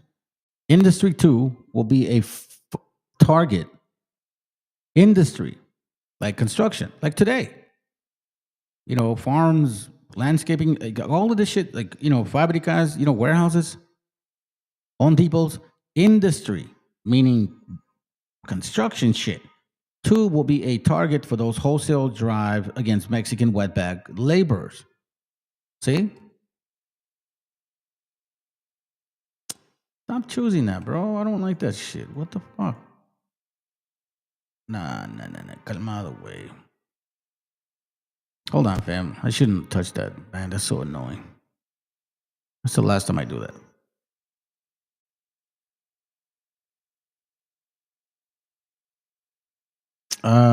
It says here, Industry 2 will be a target for the wholesale drive against Mexican wetback laborers. A wired fence security camp will be established at Ellison Park in Los Angeles with a capacity of 1,000 men. Herman R. Landum, district director of immigration, said, "Aren't you from LA? Do you not know your own history? You call yourself Chicano. You don't know that you basically supported for it to repeat itself. You claim to be indigenous. You claim to be about our people, but it's total bullshit. Or anybody that thinks like that. The purpose of the local stockade will be to imprison illegal Mexicans flushed out of businesses and industry jobs in Los Angeles area. A flying squad of 75 border patrolmen and immigration officers acting in intelligence gathered over a period of months will sweep through factories into Skid Row saloons and hotels and ferret out of illegal Mexican aliens in other Los Angeles locations. Although the all-out raids against wetbacks have been set to start full-scale next Thursday. You see how they use wetbag, illegal alien, Mexican. You see what the fuck Khazars are doing? These are the fake Jews, by the way, the self-proclaimed Jews. They're the ones writing this shit. The Stephen Miller type. This is them. Constantly at work. Actually, Landon said, hold on. We are constantly at work on this job with our regular force of about 239 patrolmen and other immigration service personnel. Our normal wetback arrest will average from 1,000 to 2,000 Mexican aliens a day. And this number is being stepped up rapidly with the arrival and orientation of 491 additional men who have received from the Border Patrol. So people like, El Chorrillo, what do you say to this history here? Apparently, it's been going on for quite some time. Both of your parties have had a chance to do it, but yet now you support something to be so fucking horrible, and you're like, I don't regret it. I hope you get that shit 3 times, 5-fold, 10-fold, and I won't feel sorry. Not one fucking bit. You don't feel sorry for our gente. You're proud of your vote. Just like the rest of you idiots that follow stupid shit like that. That's just dumb, man. Y'all fucking disappoint me. London further disclosed yesterday that an initial group of 1,000 captured Mexican nationals here illegally already have been delivered into the hands of cooperating Mexican authorities at the Nogales, Sonora staging port. From Nogales, this first 1,000 and other 1,000 due to follow them will be heard abroad aboard trains of the Mexican National Railway systems and hauled into Midwest Mexico and Central Mexican points. What will happen in Mexicali or in Nogales if more repatriated wetbacks are thrust back across the border and the Mexican cities can accommodate seems to be anybody's guess. B.A. Harrigan, secretary of the Imperial Valley Farmers Association, said in El Centro that farmers have swung over heavily to the use of legal labor and are not expected to be too concerned by the wetback roundup. Okay.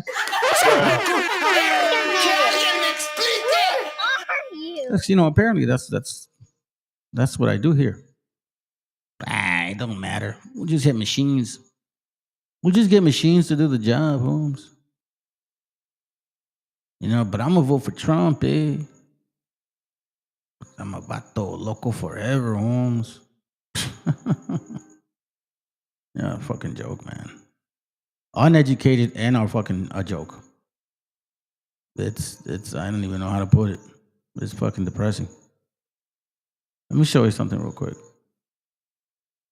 I'm gonna show you 2 videos in and I think I'm out. Do you have $100?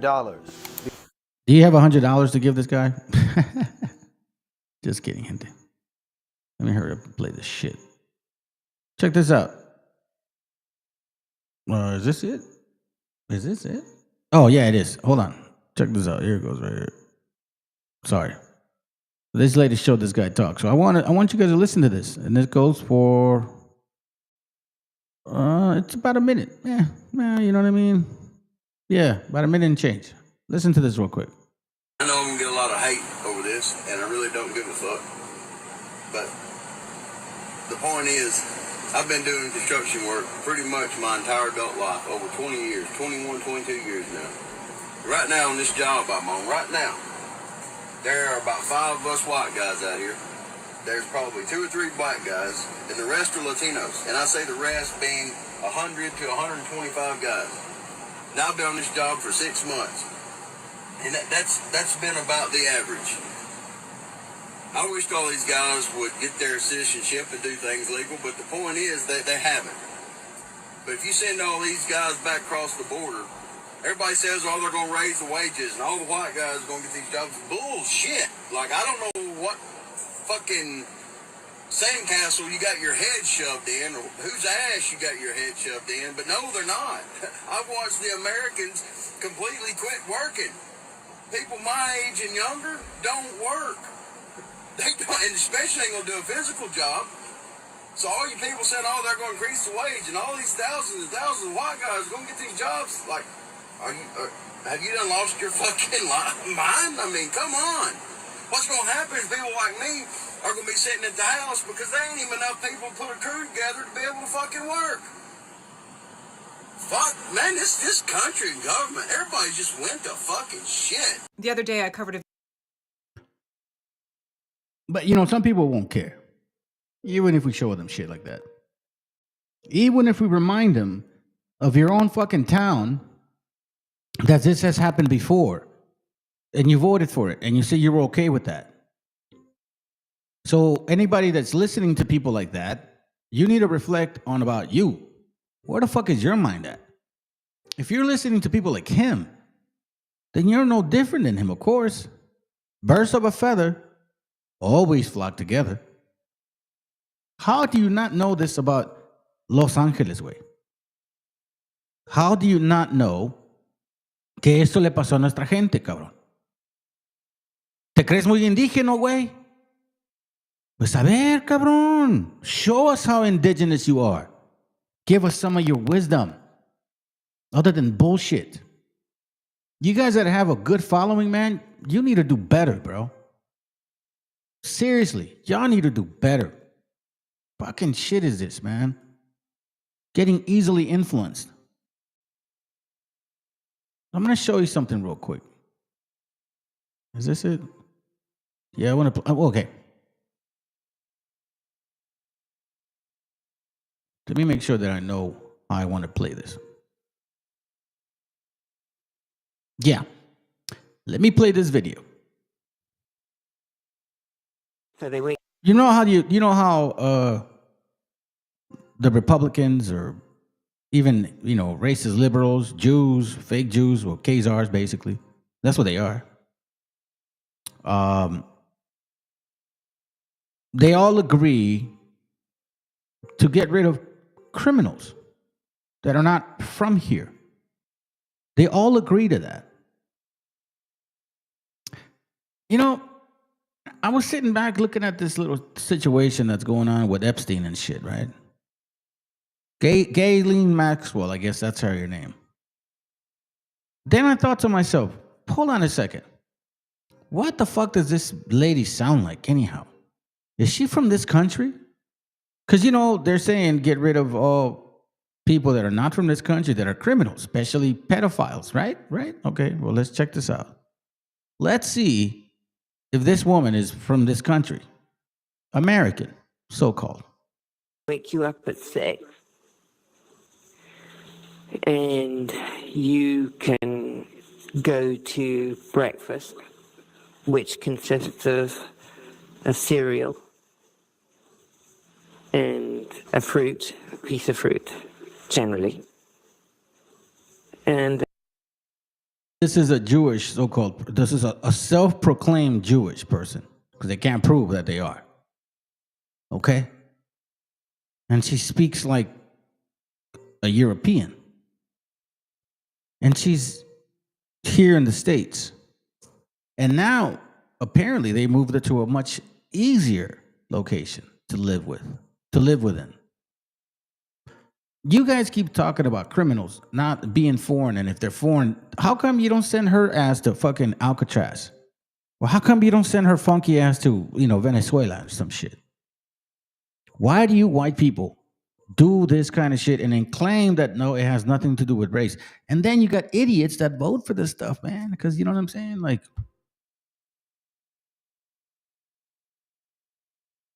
listen to her.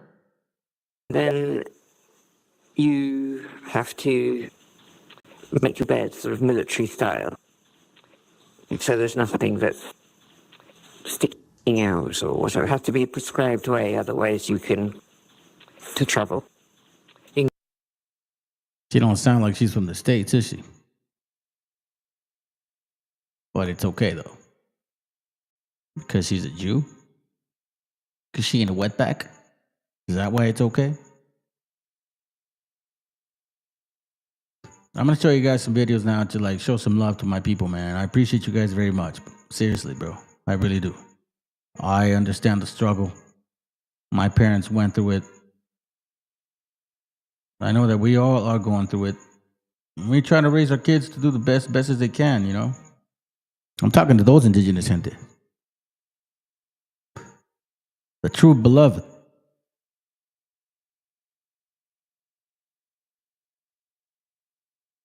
Let me show you some videos and then we're out. I was going to show you some more books, but it is almost 11 and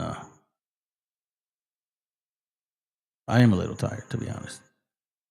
Let me start with, hold on. I'll start with this. First of all, thank you. La gente que sabe, sabe. When you know, you know. This is hard ass labor. Working the fields. Trabajando los campos, los files. for jalapeños. Quería saber de dónde vienen tus jalapeños. You want to know where your jalapeños come from? Here you go. Working in the hot ass sun, day in and day out. And you know what these beautiful people will never do? They do not complain.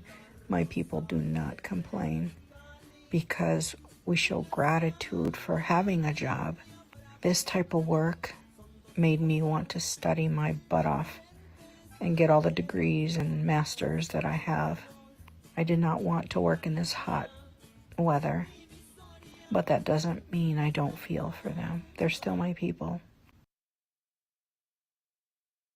You know. Will apply. Could have done a lot better in your message, lady.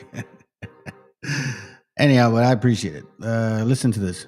For a green card for the Mexican rescue team. They saved my family. Kerr County Sheriff Larry Lida says to apply for a green card for the Mexican rescue team that rescued his family and that they will not be restricted from entering or exiting the U.S. border in the future. This statement caused a public outcry because Sheriff Lida, who is known for being tough on immigrants, has finally broken his silence by standing in front of the camera with a solemn look on his face and saying, "I owe them my family's life." No one would have expected that to come from Sheriff Lida, and Kerr County was one of the hardest hit areas. The sheriff's daughter and 2 young grandchildren were tragically trapped, and when the local rescue effort was overwhelmed, a specialized rescue team sent by the President of Mexico marched across the border to help. El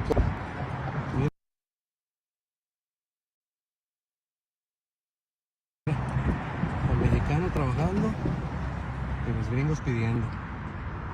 Qué cosas. Mira, el mexicano trabajando y los gringos pidiendo. Qué cosas. We are the Tarahumara. We are indigenous to northwest Mexico. Native Americans are diverse. We are related to all Native American tribes. I am Kayapo Indian from Amazon Rainforest. We have always been here. We are the original people of North and South America and Caribbean. I am Maya. Native Americans come in all skin shades. We are copper colored to light skin. Stop stealing Native American identity. We know our people. We are the Tarahumara. We are indigenous to northwest Mexico. An indigenous Native Americans Mexican are diverse. Is a Native American, just like a Native American in the United States.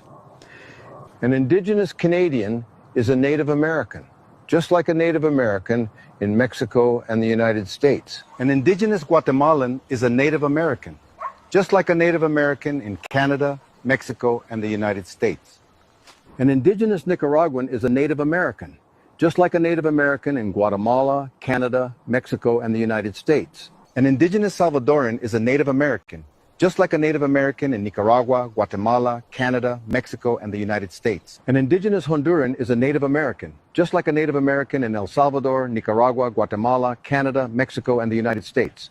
An indigenous Costa Rican is a Native American. Mexico is Native American land. Mexicans are Native Americans. Before the border, we were already here. We are desert nations, river people, mountain watchers. The lines drawn by others do not erase us. Our memory is older than any map. We are indigenous people of this continent we call America, and this nation known as Mexico. We are not illegal on any side of the border. Before laws existed written by strangers, we already existed. We are the original peoples of Mexico. Long before Mexico had a name, our ancestors were here. We speakers of 1,000 tongues. In Mexico today, we are more than 70 indigenous nations.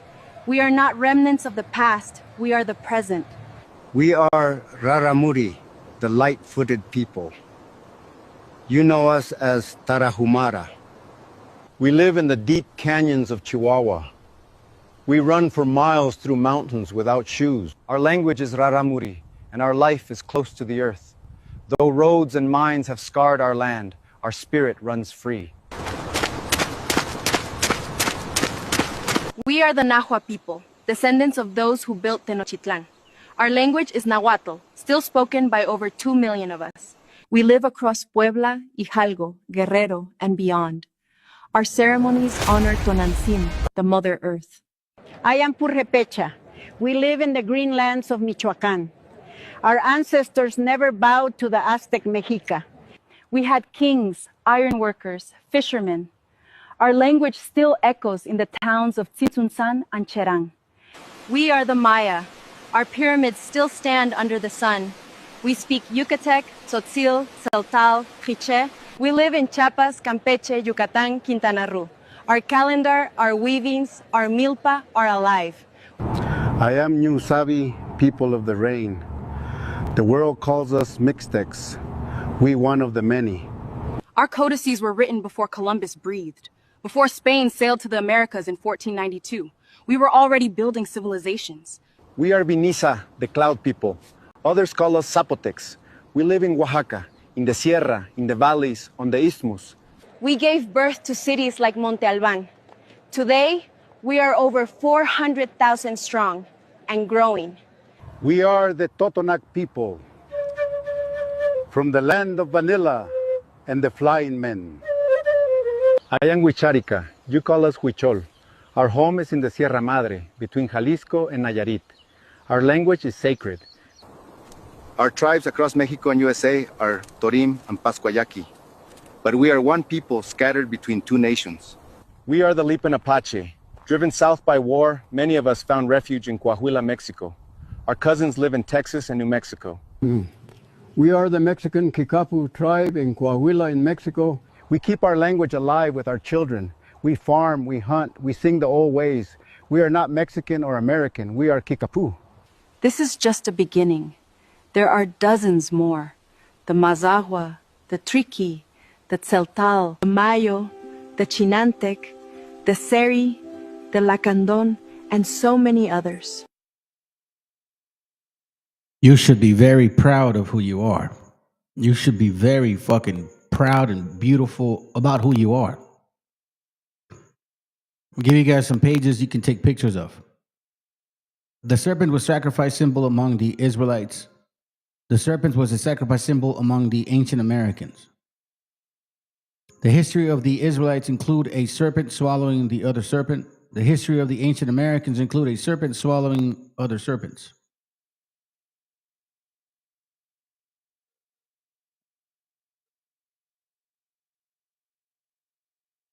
After the confusion of tongues, people were scattered around the world.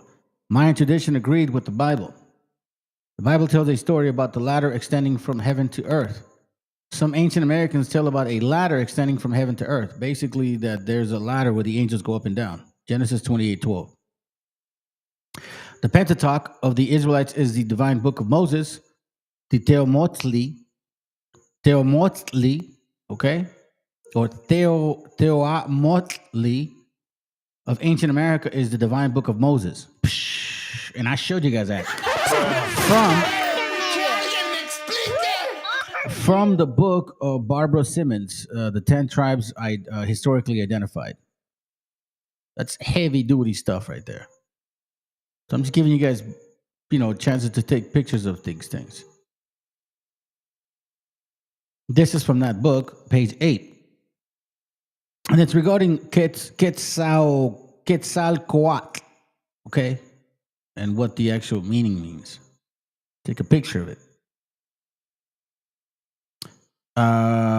There is some things in the Bible that talks about this right here. John 10:16. There are other sheep which belong to me that are not in this sheep pen. Or let's go to King James. 10:16 says, and the other sheep I have, which are not of this fold, they also I must bring, and they shall hear my voice, and there shall be of one fold and one shepherd. Now this, if you look at the cross-reference of anything related to the scripture, it has nothing to do with Matthew 15:24. Why do I say that? Because Matthew 15:24 talks about this right here. It says, but he answered and said, I am not sent but unto the lost sheep of the house of Israel. You can cross-reference that verse 2, and it doesn't have nothing to do with John 10:16.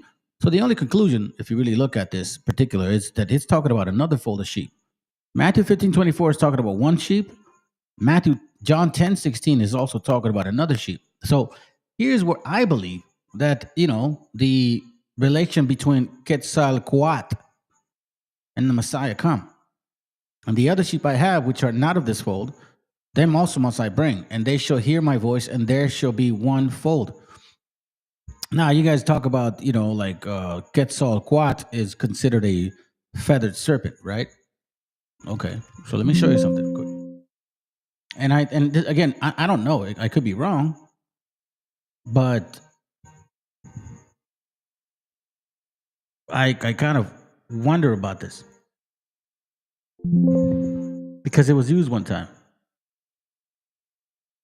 Matthew 14:16 says this: Behold, I send you forth as sheep in the midst of wolves. Be ye therefore as wise as serpents and harmless as doves. Doves have feathers. The feathered serpent. When you take, again, remember, keep in mind that the translation of Hebrew original does not have the same understanding as what we have now. You need to understand that. Sirach, in the prelude, I believe, the prologue, it explains it. For the same thing uttered in Hebrew and translated into another tongue have not the same force in them. See? So when you talk about Quetzalcoatl, feathered serpent, the Messiah says it himself, be as wise as a serpent and harmless as a dove. So you can see the relation between Quetzalcoatl. And people understood this. I mean, it's look, the Mexican deity, Quetzalcoatl, was to their belief born of a virgin, a native of the city of, I don't know about that, but it just for the sake of, reading, who being, then again, that virgin concept is different, but, anyway, I can go deep. You know what I mean, man? My mind goes like that. So I don't really want to just read it and just walk over it. Part of me says, no, break it down, but I need to save some time because I've been here a while now. Being a devout person and engaged in sweeping the altar in the temple, perceived a ball of feathers falling through the air, which having taken up and placed in their girdle, she became pregnant. Quetzalcoatl was called on earth. Again, I'm not saying that I'm correct on this. I don't know, man, but I just find it so interesting that name so relates to, wise as a serpent, gentle as a dove, the feathered serpent, wise but loving. That's like prove all things, prove your friends, prove yourself, self-examination. If you can self-examine, you're a strong person. I'm gonna tell you that right now. If you can look at all your shit you've done wrong and stop doing it, then you're a strong person. And then never let it affect you, then you're a stronger person. The sign of Nahui Oyin, or four earthquakes, was dedicated to Quetzalcoatl, whose second advent, together with the end of the world, the Mexicans expected would be on the same sign. Quetzalcoatl, it's there painted in the attitude of a person crucified with the impression of the nails in its hands and feet, but not actually upon a cross, and with the image of the death beneath. So, think about that for a moment. That's why I was reading John 10:16. And again, I'm not pushing a narrative. Nobody told me this. Okay, just me meditating on shit. And this is what comes up. John 10:16, and the other sheep I have, which are not of this fold, them also I must bring. And then you actually see Matthew what is talking about 10:16. It's funny, Matthew 10:16 and John 10:16. John 10:16 says, and the other sheep I have, which are not of this fold, them also I must bring. Matthew 10:16 says, behold, I send you forth as sheep in the midst of the wolves. Be ye therefore as wise as serpents and harmless as doves. I'm not saying it matters, but John 10:16 and Matthew 10:16 are referencing Quetzalcoatl, basically. Yeah, pretty much, Six. Pretty much. Yeah, he saw that too. Wait, here, I'll show you. I have a video real quick. Okay, matter of fact, let me pull the video up. I'm gonna continue reading this because I have a few pages, and then I'll call it a night. But you'll see. Let me see. Let me see if I can get it this way. I think it's this one. Yeah, it should be that one. Okay. So now let's go to this other page. Hold on.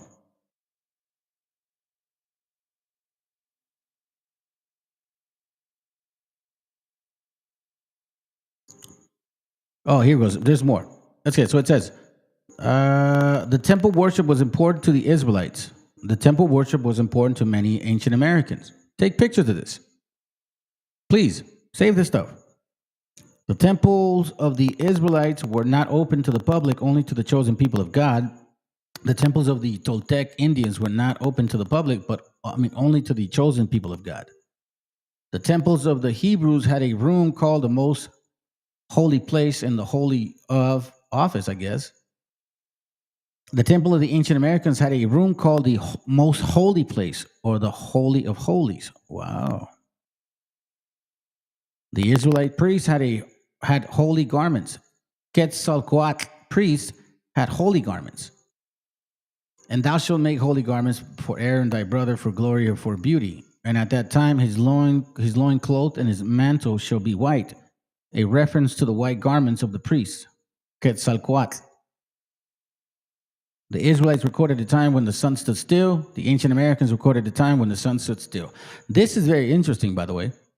So then that tells you that the sun doesn't, like the earth does not evolve around the sun based on the Bible. Okay, that's what it's actually saying to you. Let's not miss the point, because that's what it means. Joshua 10:12. Here's what it's talking about, just so you can see it. It says here, then spake Joshua to the Lord in the day when the Lord delivered up the Amorites before the children of Israel. And he said in the sight of Israel, son, not hijo, you know what I mean? Like son, stand thou still upon Gibeon, and thou moon in the valley of Ahalon. And the sun stood still, and the moon stayed, until the people had avenged themselves upon their enemies. Is this not written in the book of Joshua? Because it is. So the sun stood still in the midst of heaven, and hasted not to go down about a whole day. So if the earth was revolving around the sun, how would you tell the sun to stand still? Wouldn't you tell the earth to stand still? Stand still? Sorry. Do you see what I'm saying? Like our people know we know some history shit, and you guys are like you don't even value it. Los 400 Quetzalcoatl modernos, la actitud espiritual que había impulsado a los evangelizadores españoles a reconocer en los indios de Amazonia a los judíos escondidos en la escritura y el monumento cartagineses en las ruinas del Iahuanaco 3 siglos después. Dice, si por efecto de una simplificación similar, los colones de América se convencían de que los indios eran judíos. So that's why this character Quetzalcoatl has something to do with us. Now, here is an interesting thing. Balaam Kitse, Balaam Akbar, meaning Balaam Jacob. I'm going to show you this real quick. And then we'll finish it with a video, and that's it. So let me go to this particular thing here. Oh, shit. Hold on. Let me make it like normal. Bring it down. Break it down. Break it down. Hold on a second. Let me get rid of this punk. All right. So what I'm going to do right now, bring you guys the Blue Letter Bible. And then I'm going to type in Jacob. See? I'm going to type in Jacob. Jacob. Okay? Para que vean, güey. So they don't think I'm cheating. Jacob. All right, Jacob, show up. Where's Jacob? Bro, go. Okay? So we're gonna get the name of Jacob. So let's go to tools. And then we're gonna go to where's Jacob? Esau. Jacob. Okay. This is the concordance number for Jacob. Strong's H 3290. Yaakov.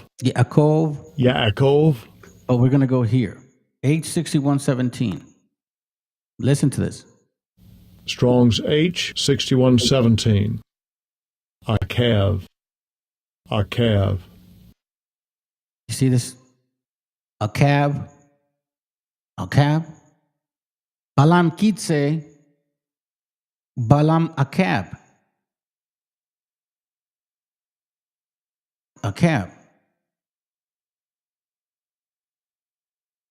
Oh, I moved it. Oh, okay. Akab.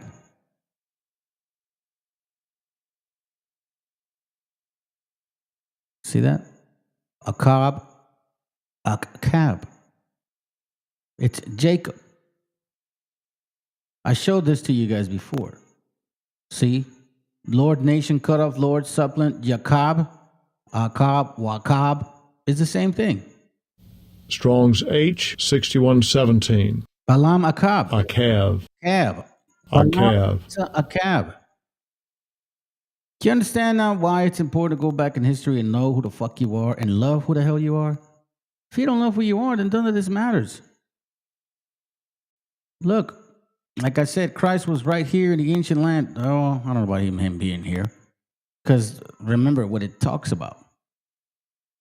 He told him the story. He told him what occurred. John 10:16. Only idiots would think this is, well, I don't want to say that, but I just don't think this is the old world, man. I'm still not convinced. Sorry, family. I'm just not convinced. John 10:16. And the other sheep I have, which are not of this fold, meaning like not of this side. Matter of fact, let's look it up. What do you mean by fold? What do you mean by fold? So let's go to John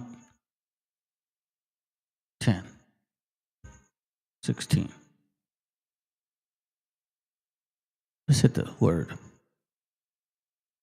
Not of this fold. Fold. G833. Among the Greek Homer, it's uncovered space around the house. Enclosed by a wall. You see this? In which the stable stood. So the uncovered courtyard of a house. You see what I'm saying? The house itself. Not of this house. You see now what I'm saying, family? Now you understand what I'm talking about. This is not Matthew 15:24. Matthew 15:24 says this. But he answered and said, I am not sent but unto the lost sheep of the house of Israel.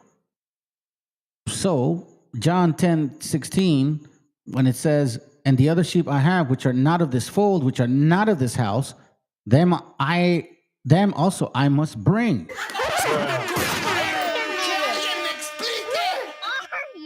That's why Quetzalcoatl, I believe,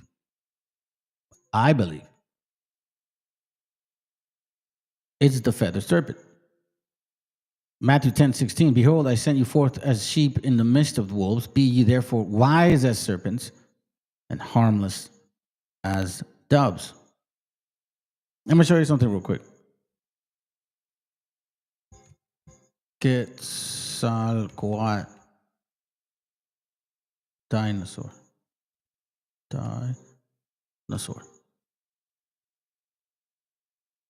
This is a Quetzalcoatl. A feathered lizard. Who are you?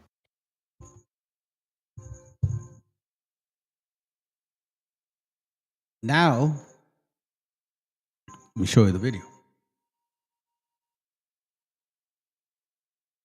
And then have a good night, fam.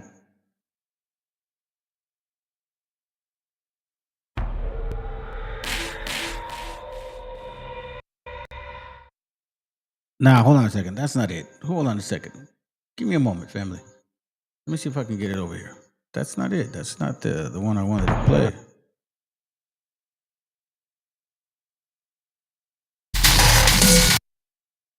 Yeah, I would have done that, but... Actually, you know what? Let's do it. I think it's that one. Have a good night, family. I would have played the other one, but that's kind of long, man. And I don't think we need to do that. I've shared it before. Hopefully they don't block this shit. Y'all have a good night, family. All right. Hope that was edifying for you. Take care.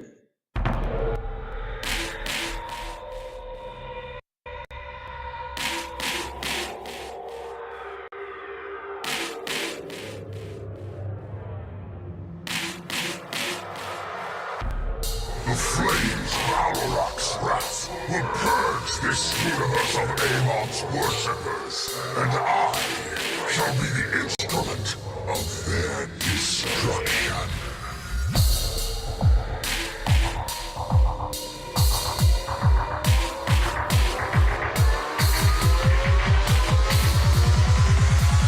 Let destruction commence.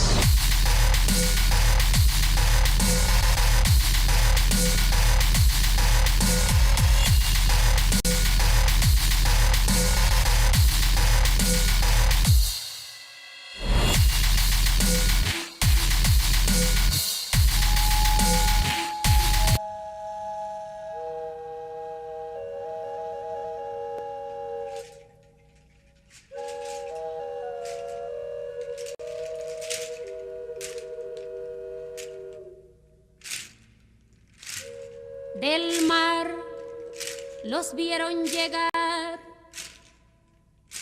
mis hermanos emplumados serán los hombres barbados de la profecía esperada. Se oyó la voz del monarca de que el Dios había llegado y les abrimos la puerta. Por temor a lo ignorado, iban montados en bestias, como demonios del mal, iban con fuego en las manos y cubiertos de metal. Solo el valor de unos cuantos les opuso resistencia, y al mirar correr la sangre se llenaron de vergüenza, porque los dioses ni comen ni gozan con lo robado. Y cuando nos dimos cuenta, ya todo estaba acabado, y en ese error entregamos la grandeza del pasado, y en ese error nos quedamos 300 años esclavos.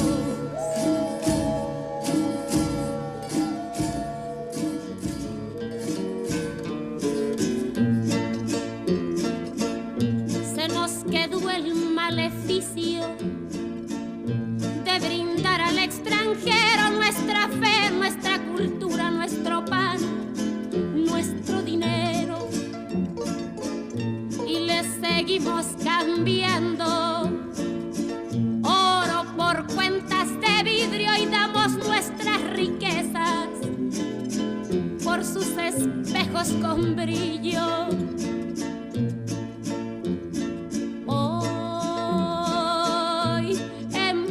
Siglo XX nos siguen llegando rubios y les abrimos la casa y los llamamos amigos, pero si llega cansado un indio de andar la sierra, lo humillamos y lo vemos como extraño por su tierra.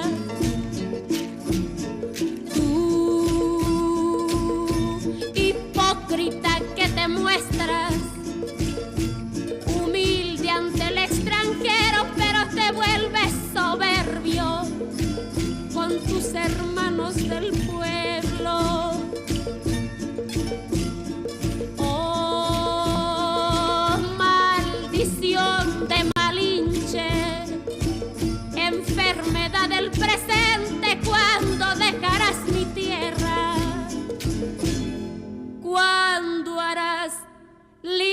crea mi gente.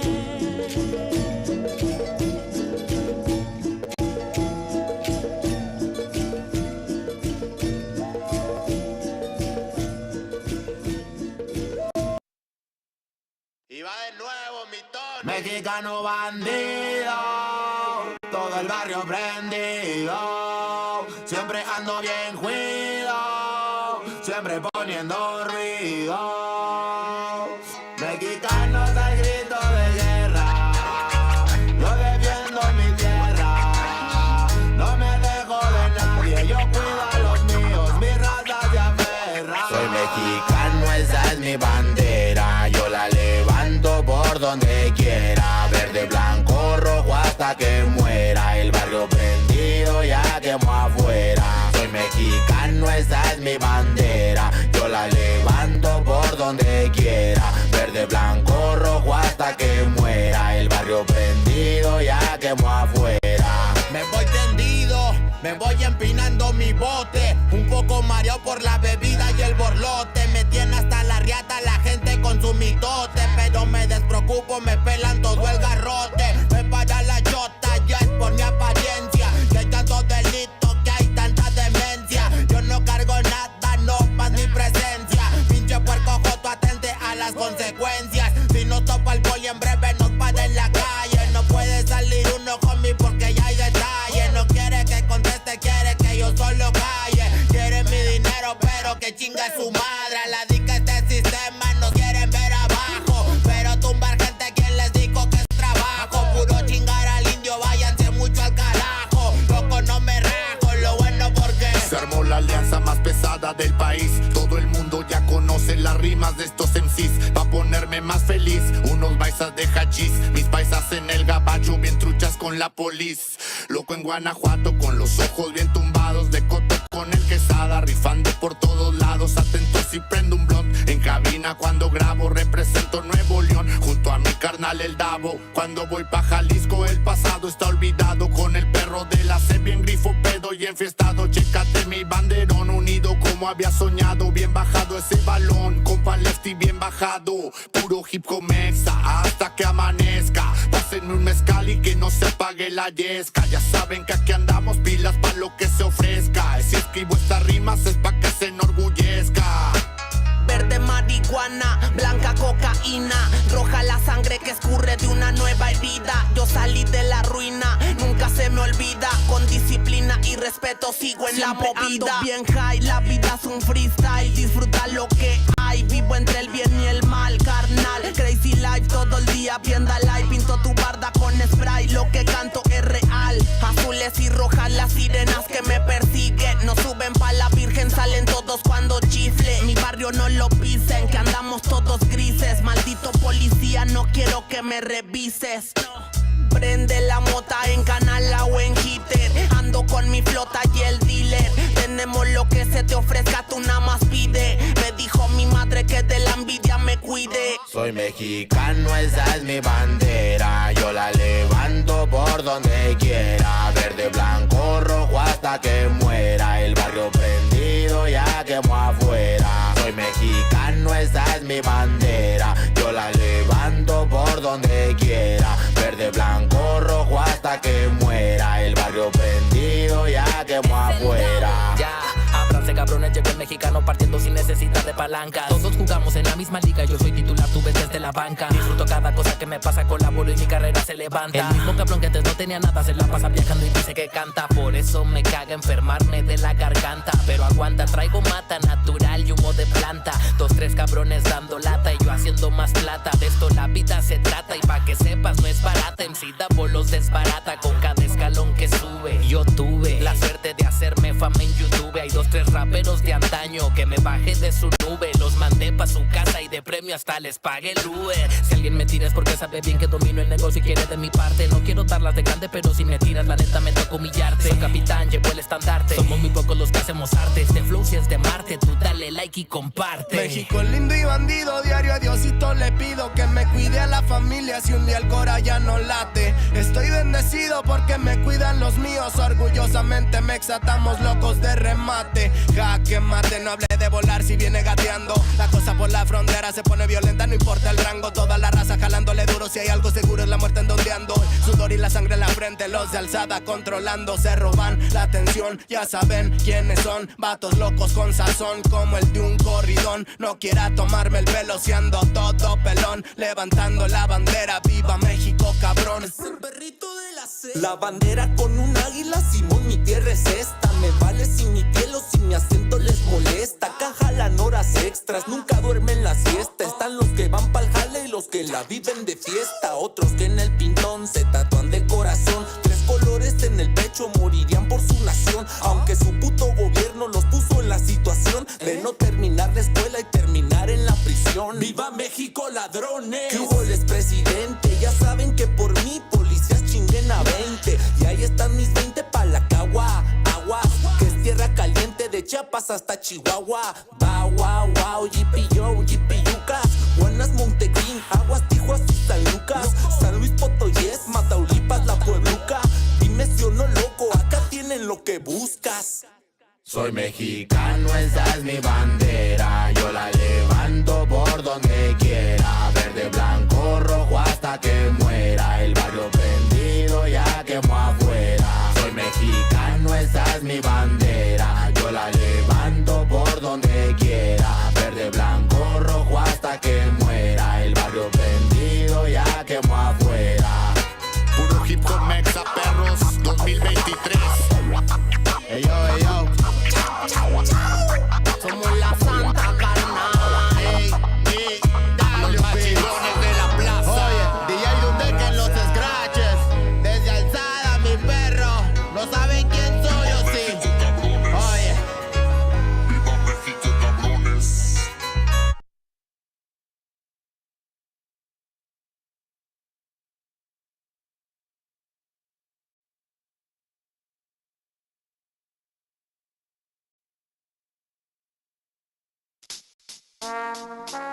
Te voy a resumir mi México, así que guarda un segundo. Tenemos una de las 7 maravillas del mundo infeliz.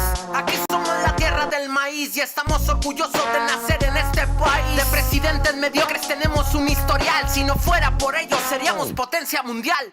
Aunque le tengan tanta rabia y odio al mexicano, si vienen a mi tierra cualquiera les da la mano. Porque cada quien ofrece lo que tiene dentro suyo. Mi país es superior, no lo comparen con el suyo. Basura, aquí hay tradición y cultura. Mi país es tan bello que de turistas se satura. Pregunta en América Latina del tricolor. Patrimonio de la humanidad, mi comida y sabor. El folclor, nuestra fauna, también nuestra flora. Somos catalogados como gente trabajadora. Ni americano, ni colombiano. Yo soy orgullosamente mexicano. Ni cubano, ni dominicano. Yo soy orgullosamente mexicano. Ni americano, ni colombiano. Yo soy orgullosamente mexicano. Ni cubano, ni dominicano.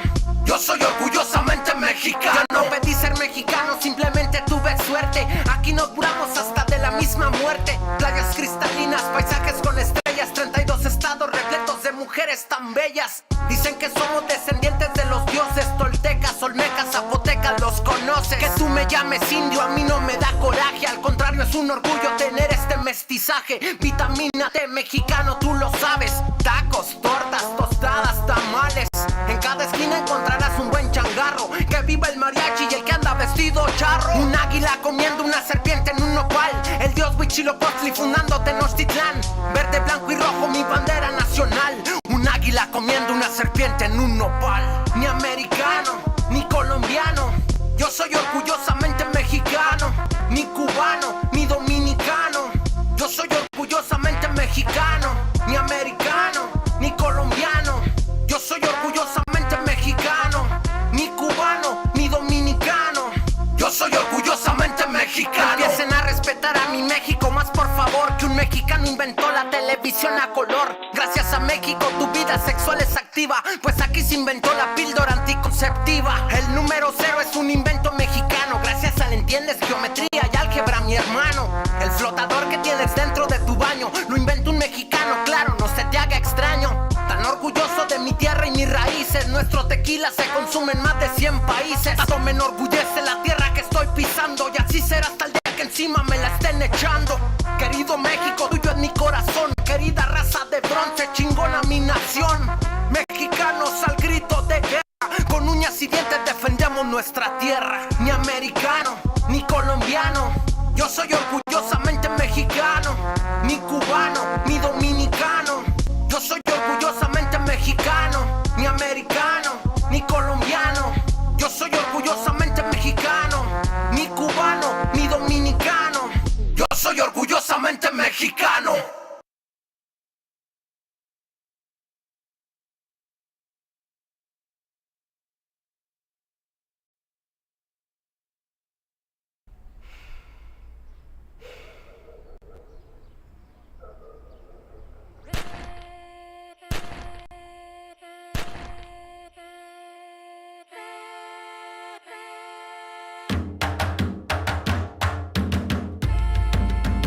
Estamos aquí, oye, que estamos aquí.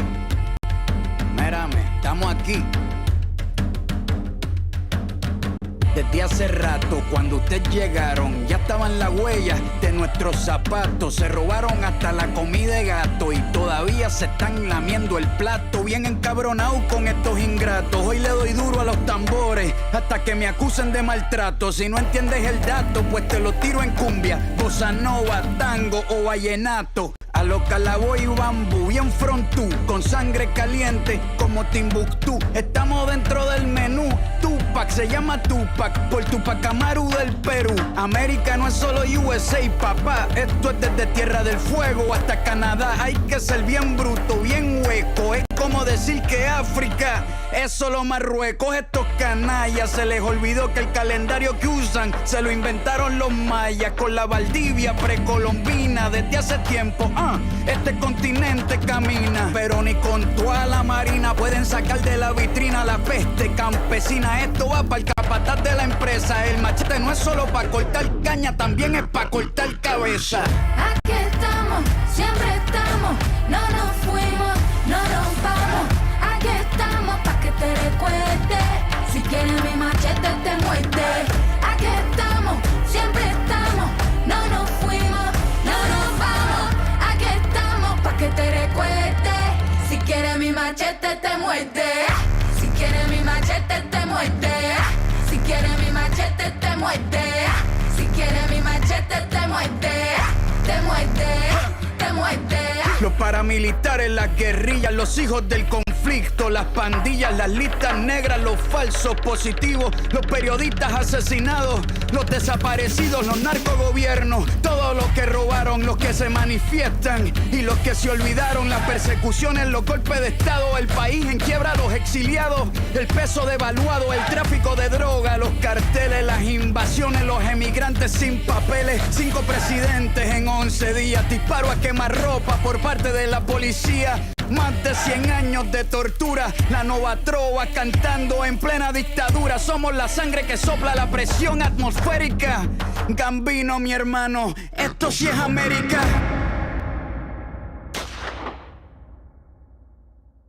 Aquí estamos, siempre estamos, no nos fuimos, no nos vamos.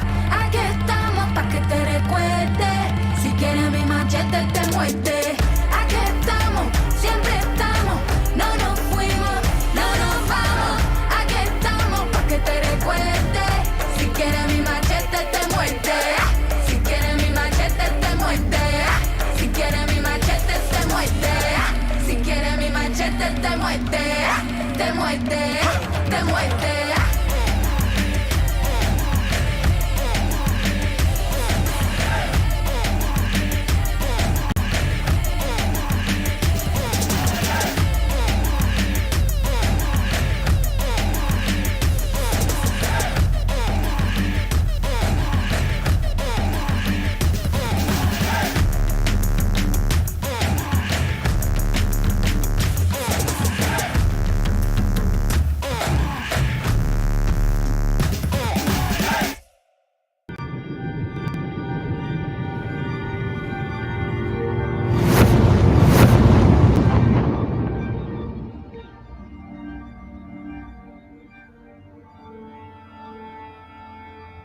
Ical, Ical, hijo Hijo, abre los ojos. Abre los ojos.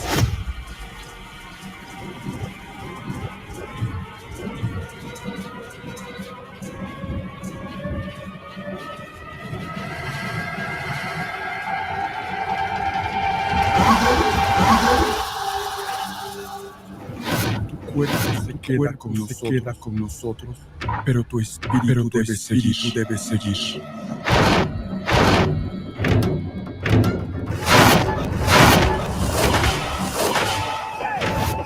Busca la luz. Aléjate de las sombras. Deja que nuestro dolor sea tu fuerza. Desde aquí caminamos tu camino.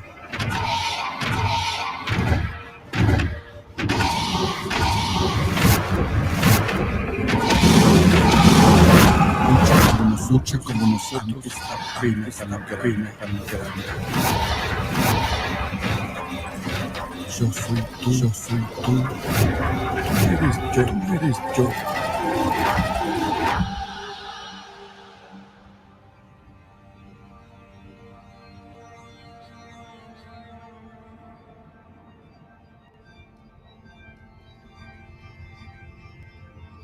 La muerte que hoy nos separa, mañana volverá a unirnos. Eres libre, hijo.